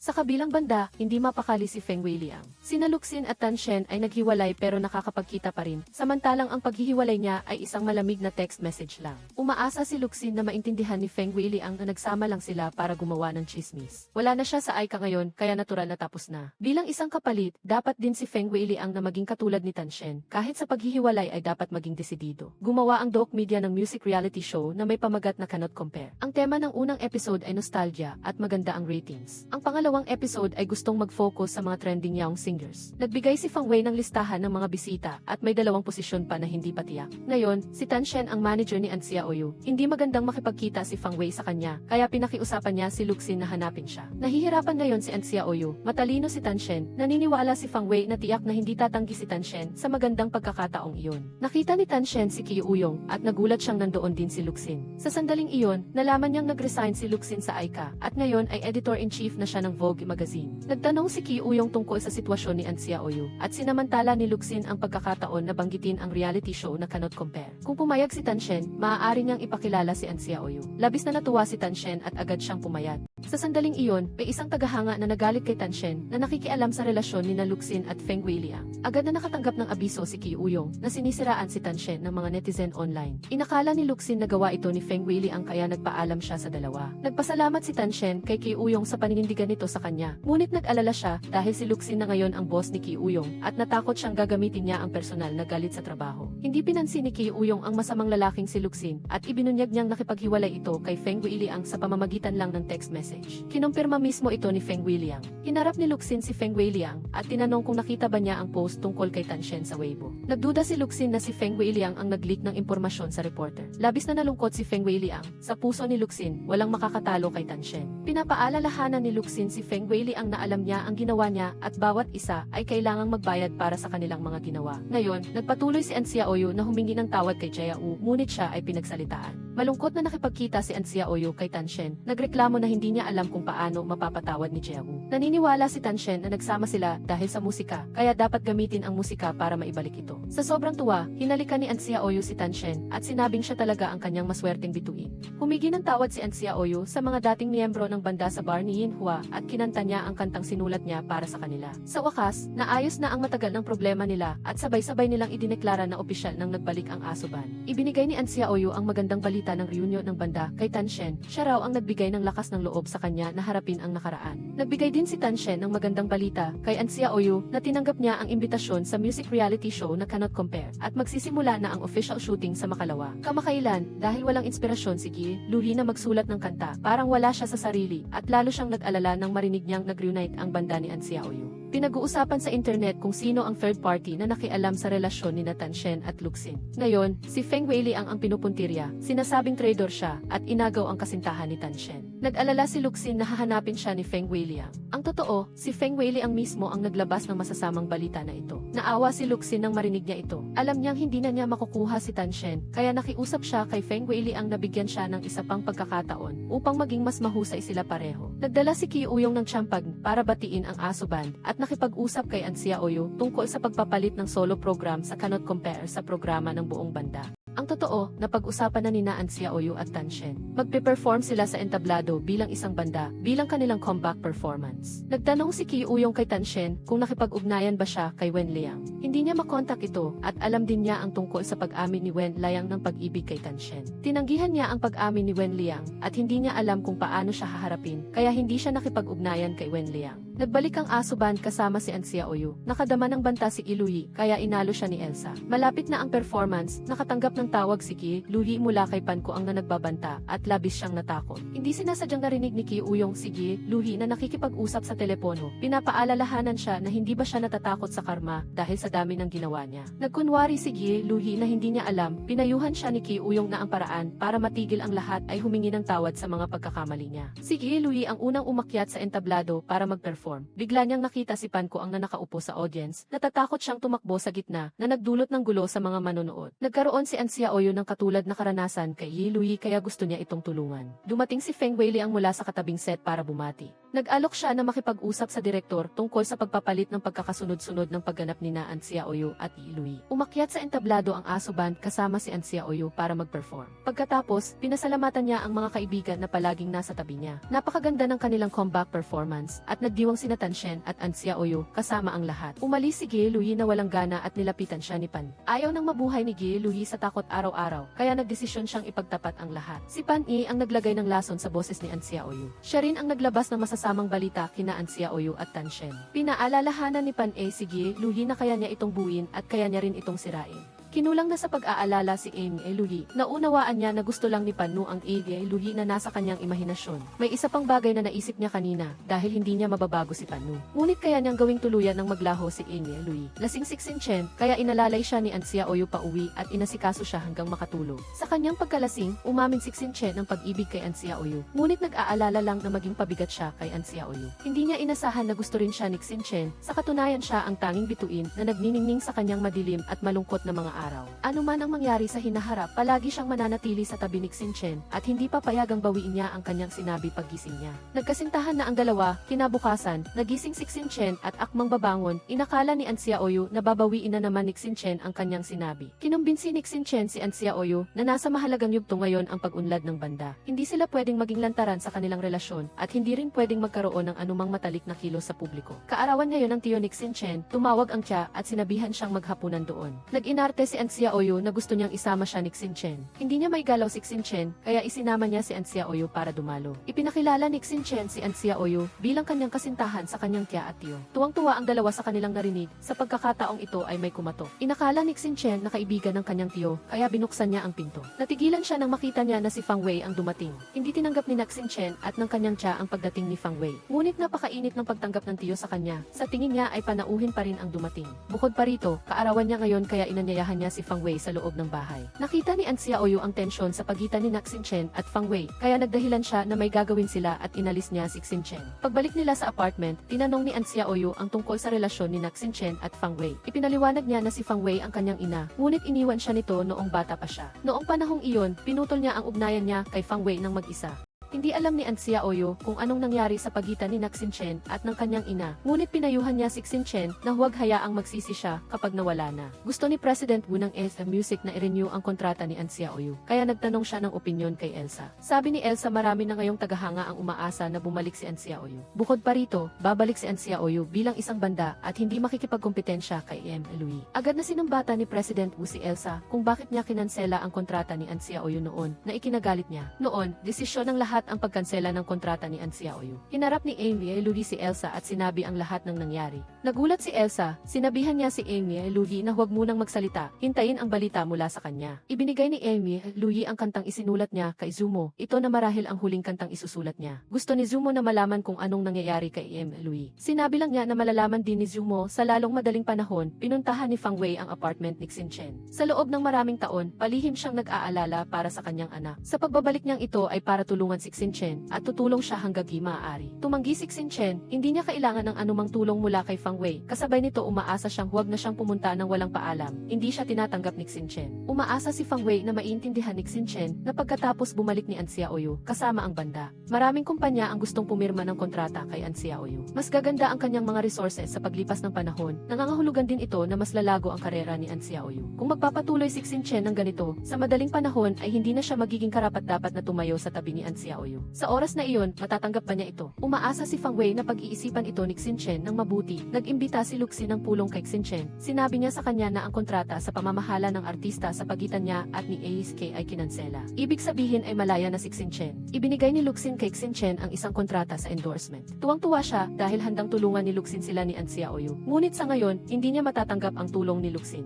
Dahil kasama niya si An Xiaoyu, ayaw niyang magduda at malungkot ito, kaya kailangan niyang iwasan si Luxin. Pinatingnan niya muna kay Xinchen ang kontrata at hinintay ang sagot niya. Nakita ni An Xiaoyu na mas nanlulumo at malungkot si Xinchen. Ipinakita ni Xinchen kay An Xiaoyu ang kontrata sa endorsement at sinabing kinansela na ang kontrata niya kay ASK at nagduda pa na si An Xiaoyu ang nagbayad ng bayad sa paglabag sa kontrata para sa kanya. Gayunpaman, ayaw nang isipin ni Xinchen ang masakit sa ulong mga bagay na iyon. Ang mahalaga ay maaari na siyang tumanggap ng trabaho ngayon. Nag-aalala lang siya dahil galing kay Luxin ang kontrata at dating kasintahan niya ito. Ayaw niyang magduda si An Xiaoyu kaya ayaw niyang tanggapin. Pinayuhan ni An Xiaoyu si Xinchen na isang tabi ang personal na emosyon. Ordinaryong kaibigan lang si Luxin. Hindi siya magdudulot ng anumang banta sa kanya. Pumayag agad si Xinchen at pag-iisipan niya itong mabuti. Tinanong ni Xinchen ang producer at nalaman niya na ang kontrata sa endorsement ay kinuha ni Fang Wei mula kay Feng Weiliang. Kaya sinabi niya kay An Xiaoyu na ayaw niyang tanggapin. Respetuhin ni An Xiaoyu ang lahat ng desisyon ni Xinchen. Ngunit ayaw niyang palampasin niya ang pagkakataon dahil sa kanya. Nakipagkita si Xinchen kay Fang Wei at nagpasya siyang hindi na makialam pa sa buhay ni Xinchen at hindi niya na siya pipiliting kunin ang G-Media. Mayroon lang siyang isang maliit na kahilingan na kung may kailangan si Xinchen, sabihin lang niya ito sa kanya. Nagpasalamat si Xinchen kay Fang Wei sa pagtulong sa kanya na ayusin ang kontrata kay MFK. Ngunit hindi niya tatanggapin ang tulong na iyon mula kay Fang Wei. Sa narinig niya, pinayuhan siya ni Fang Wei na pag-isipan itong muli. Sa kabilang banda, hindi natuwa si Feng Weiliang. Sobrang gusto niya ang kontrata sa endorsement na iyon, kaya tinanong niya si Luxin kung bakit niya ito ibinigay kay Xinchen. Sa sandaling iyon, dumating si Xinchen upang isauli ang kontrata kay Luxin. Nilinaw niya na kahit wala na siyang fame, kailangan niyang umasa sa sarili niyang kakayahan para makakuha ng kontrata, at hindi sa pamamagitan ng pananakit sa interes ng iba. Tinanong ni Luxin si Feng Weiliang kung wala na bang iba pang nakikipagkumpetensya sa kanya para sa kontrata ngayon. Nagalit si Feng Weiliang at umalis. Tinawag niya walang puso si Luxin. Inanyayahan ang ad show band ni An Xiaoyu na maging opening guest sa Lily Film Festival. Tuwang-tuwa si Xinchen, mukhang sikat na nga ang banda, makakatanggap na sila ng trabaho kahit wala siya bilang manager. Naglasing si Luxin sa isang bar. Nakita ni Feng Weiliang na labis siyang naghihirap, kaya tinawagan niya si Xinchen at sinabihan siyang puntahan si Luxin, ngunit direkta niya itong tinanggihan. Nagalit si Feng Weiliang sa nakita niya. Maraming ginawa si Luxin para hindi masangkot si Xinchen sa skandal at hindi siya humingi ng kapalit. Hindi alam ni Xinchen ang lahat ng ito. Higit pa rito, wala itong kinalaman sa kanya, kaya pinatay niya ang tawag. Nakita ni An Xiaoyu ang audition script sa bag ni Xinchen, kaya tinanong niya kung gusto pa rin niyang umarte. Nag-aalinlangan si Xinchen, gusto pa rin niyang umarte, ngunit nag-aalala siya kay An Xiaoyu. Gusto niyang manatili sa tabi nito. Sa tingin ni An Xiaoyu, ang halo ni Xinchen ay hindi lang para sa kanya at hinimok niya si Xinchen na abutin ang kanyang pangarap. Naghanda si Xinchen na umarte muli, nakikipagkumpetensya para sa papel ng female lead kay Feng Weiliang. Malapit nang sumali si Xinchen sa bootcamp ni Director Wu. Labis na nalungkot si An Xiaoyu. Sana ay mas malaki pa ang maleta ni Xinchen para maisiksik siya rito. Nagsimula na si Xinchen sa kanyang training. Pinuri siya ni Director Wu dahil sa kanyang mabilis na pag-unlad at labis siyang natuwa rito. Pagkatapos ng training, agad siyang nag-video call kay An Xiaoyu para ipahayag ang kanyang pagkamis. Inutusan ni Feng Weiliang ang kanyang manager na makipagkita sa producer at associate director. Sinabi niyang interesado siya sa papel ng supporting female lead at umaasa siyang ibigay kay Xinchen ang papel ng female lead. Sa ganitong paraan, handa siyang gumanap bilang supporting female lead ng walang bayad. Gayunpaman, bago pa lang naman siya sa larangan ng pag-arte, halos hinimatay sa galit ang manager niya. Tinanong ni Luxin si Feng Weiliang kung bakit niya ginawa iyon. Nagpakatotoo si Feng Weiliang na ayaw niyang tulungan ni Luxin si Xinchen. Ngunit hindi niya mapigilan kaya tinulungan niya ito. Sa closed-door training, nasugatan si Feng Weiliang habang nag-ensayo kasama si Xinchen. Tuwang-tuwa pa siya dahil makakalabas na siya sa hellish bootcamp na ito. Kumakalat sa internet na sinadya ni Xinchen nasaktan si Feng Weiliang. Maaga pa lang, nagmamadaling nagulat ang assistant kay Xinchen na magla-live broadcast si Feng Weiliang. Hindi malayong ibunyag niya ang tungkol sa pananakit ni Xinchen sa kanya. Hindi nag-alala si Xinchen, hayaan ang media na isulat kung ano ang gusto nila. Nakita ni An Xiaoyu ang balita tungkol kay Xinchen sa internet. Ngunit naunawaan niya na hindi sinabi ni Xinchen sa kanya dahil alam niyang hindi siya maapektuhan ng mga bagay na ito, kaya hindi niya ito sinabi. Sa live broadcast, tinanong ng mga tagahanga kung sinadya ba ni Xinchen nasaktan si Feng Weiliang. Ipinaliwanag ni Feng Weiliang si Xinchen, sinabi niyang distracted siya habang nag-ensayo, kaya hindi niya naiwasan ang suntok ni Xinchen. Umaasa siyang huwag magpakalat ng fake news ang mga tagahanga. Naghihintay si Luxin sa ibaba, hinayaan siya ni Feng Weili ang naibalik siya sa training camp. Alam niyang tutulungan din ni Luxin si Xinchen sa lalong madaling panahon, kaya inunahan niya ito upang magkaroon ng utang na loob si Xinchen sa kanya. Sa Vogue magazine, narinig ni Qi Uyong ang mga kasamahan na nag-uusap tungkol sa pananakit ni Xinchen kay Feng Weili.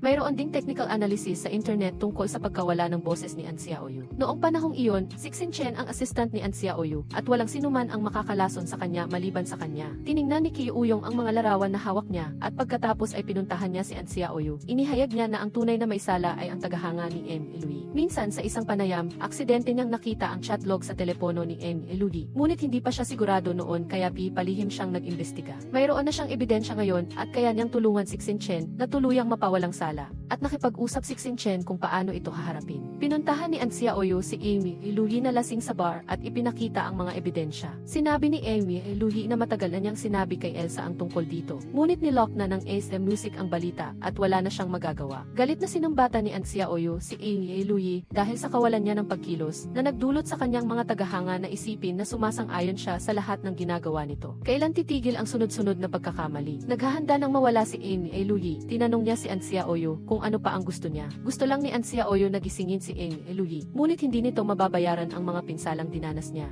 Ginawa iyon ni An Xiaoyu para kay Amy Lui na nakasulat ng napakaraming magagandang kanta. Nagpalakasan sila ng loob at gusto nilang magsikap na magkasama sa entablado. Ngunit ang saloobin ni Amy Lui ngayon ay labis na nakakadismaya. Hindi gusto ni Amy Lui ang araw-araw na pamumuhay ng may takot, kaya nag-live broadcast siya sa internet para linawin na ang boses ni An Xiaoyu ay hindi sinira ni Xinchen, kundi ng isa sa kanyang mga tagahanga na naglagay ng lason sa inumin ni An Xiaoyu. Tahimik siya noon dahil natatakot siyang mawala ang lahat, ngunit natuklasan niyang hindi siya masaya sa pagkakaroon ng mga bagay na iyon, kaya nagpasya siyang sabihin ang lahat. Ibibigay niya ang lahat ng ebidensya sa pulisya para sa investigasyon. Nang sabihin niya ang lahat ng ito, gumaan ang pakiramdam ni Amy Lui higit kailanman. Nakita ni Director Wu na nagsikap at seryoso sa training si Xinchen at ang mga problema na ikinabahala niya noon ay nalutas na isa-isa. Umaasa ang lahat na ang pelikula ay parehong mapupuri at magkakaroon ng mataas na box office. Ngunit binaliwala nila na tanging ang pinakaangkop na artista ang maaaring gumanap. Kaya napagdesisyonan na si Xinchen ang magiging female lead ng bagong pelikula. Sa movie launching, lihim na dumating si An Xiaoyu upang bumisita. Gusto niyang bawiin ni Xinchen ang date na utang niya rito noon. Dinala ni An Xiaoyu si Xinchen sa mall para manood ng scene. Natakot si Xinchen na baka kuhanan sila ng litrato sa mataong mall. Ngunit ang sinihan ang lugar kung saan sila unang nagkakilala at umaasa rin si An Xiaoyu na iyon ang magiging una nilang date. Pagkatapos manood ng pelikula, dahil sa takot na mastalk, naghiwalay ng lakad si Xinchen at An Xiaoyu at sa huli ay bumalik sa kanilang apartment. Ayaw ni An Xiaoyu ang ganitong pagtatago, kaya iminungkahi niyang gawing public ang kanilang relasyon, ngunit hindi pumayag si Xinchen na ikinadismaya ni An Xiaoyu. Kinabukasan, nagising si Xinchen at hindi niya nakita si An Xiaoyu. Nag-iwan lang ito ng mensahe na umalis siya para mag-perform at nagluto pa ng almusal para kay Xinchen. Nakatanggap si Qi Uyong ng anonymous email at ang laman nito ay mga larawan ni Xinchen at An Xiaoyu na umuwi.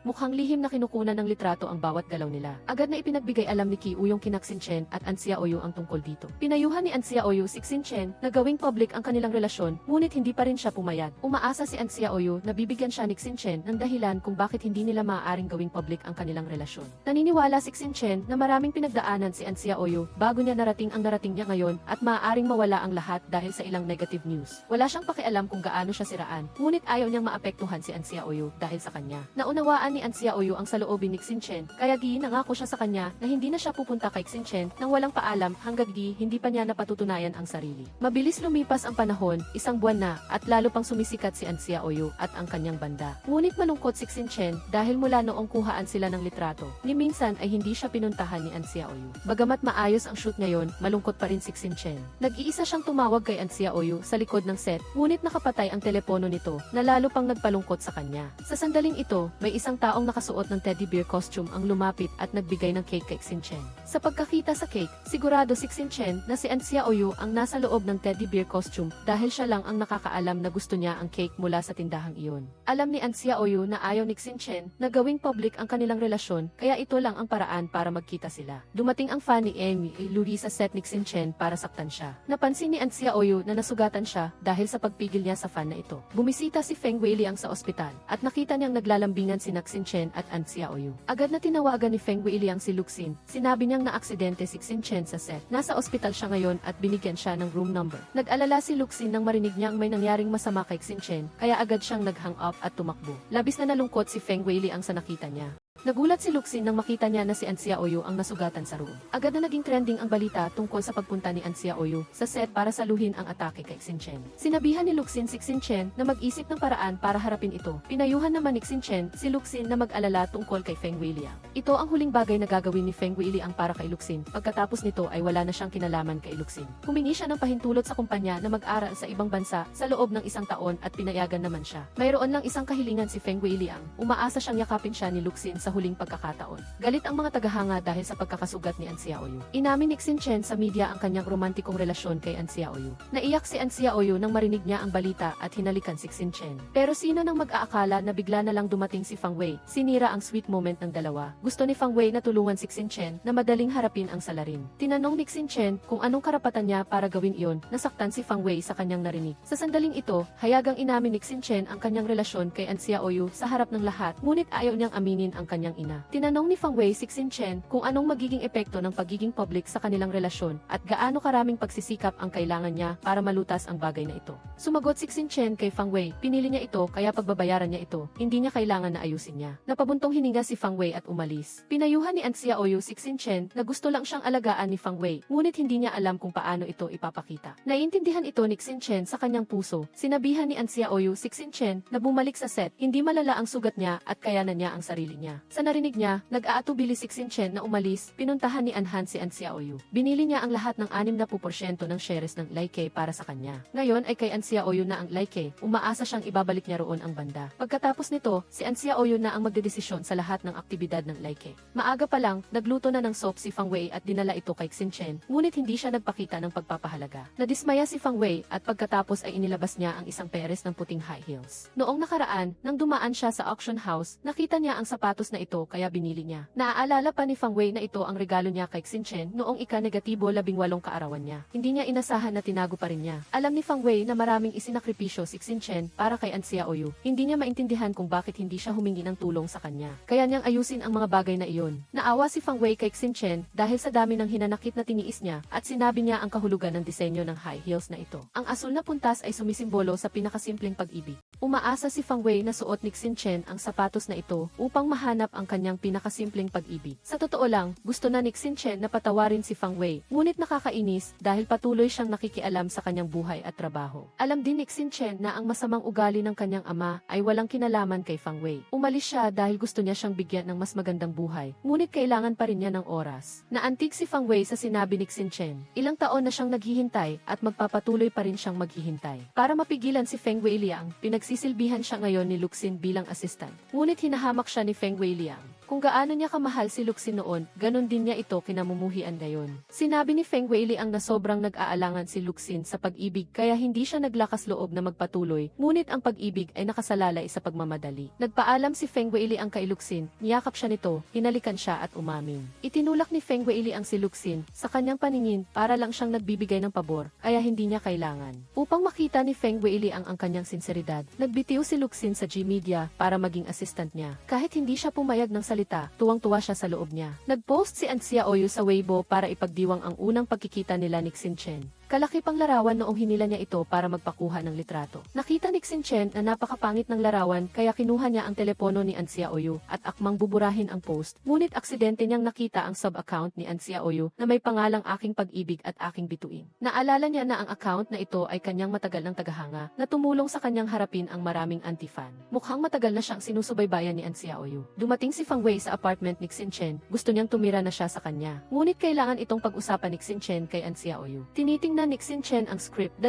TV series ang nag-alok sa kanyang gumanap bilang female lead. Pinipili niya kung alin ang mas angkop. Sa palagay ni Fang Wei, mas mabuti kung maghahanap si Xinchen ng isang professional manager. Hahanap siya ng angkop na tao para kay Xinchen. Nag-aalinlangan si Xinchen kung dapat ba siyang magpatuloy sa pag-arte o maging manager ni An Xiaoyu. Inanalisa ni Fang Wei ito para kay Xinchen. Si An Xiaoyu ay isang musisyan at ito ay isang field na hindi pamilyar kay Xinchen, kaya hindi sigurado kung magiging mahusay siya. Ngunit si Xinchen ay napakagaling sa pag-arte, kaya pinayuhan niya itong ipagpatuloy ang pagiging artista. Ang kantang Fansing ni An Xiaoyu ay nominado para sa taunang Golden Melody Award. Napakaganda nito at madali siyang makakapirma ng kontrata sa isang napakagaling na music company. Naniniwala si Fang Wei na tiyak na ayaw ni Xinchen na sumikat lang si An Xiaoyu sa isang kanta tulad ng isang bulalakaw, kundi maging isang bituin na nagniningning magpakailanman. At ang Zolki Media ay isang napakaangkop na music company. Sinabi ni Xinchen na hindi niya pwedeng magdesisyon para kay An Xiaoyu. Maghihintay siya hanggang sa makabalik ito bago sila mag-usap. Nagluluto sina Xinchen at An Xiaoyu sa bahay nang dumating sina Fang Wei at An Han.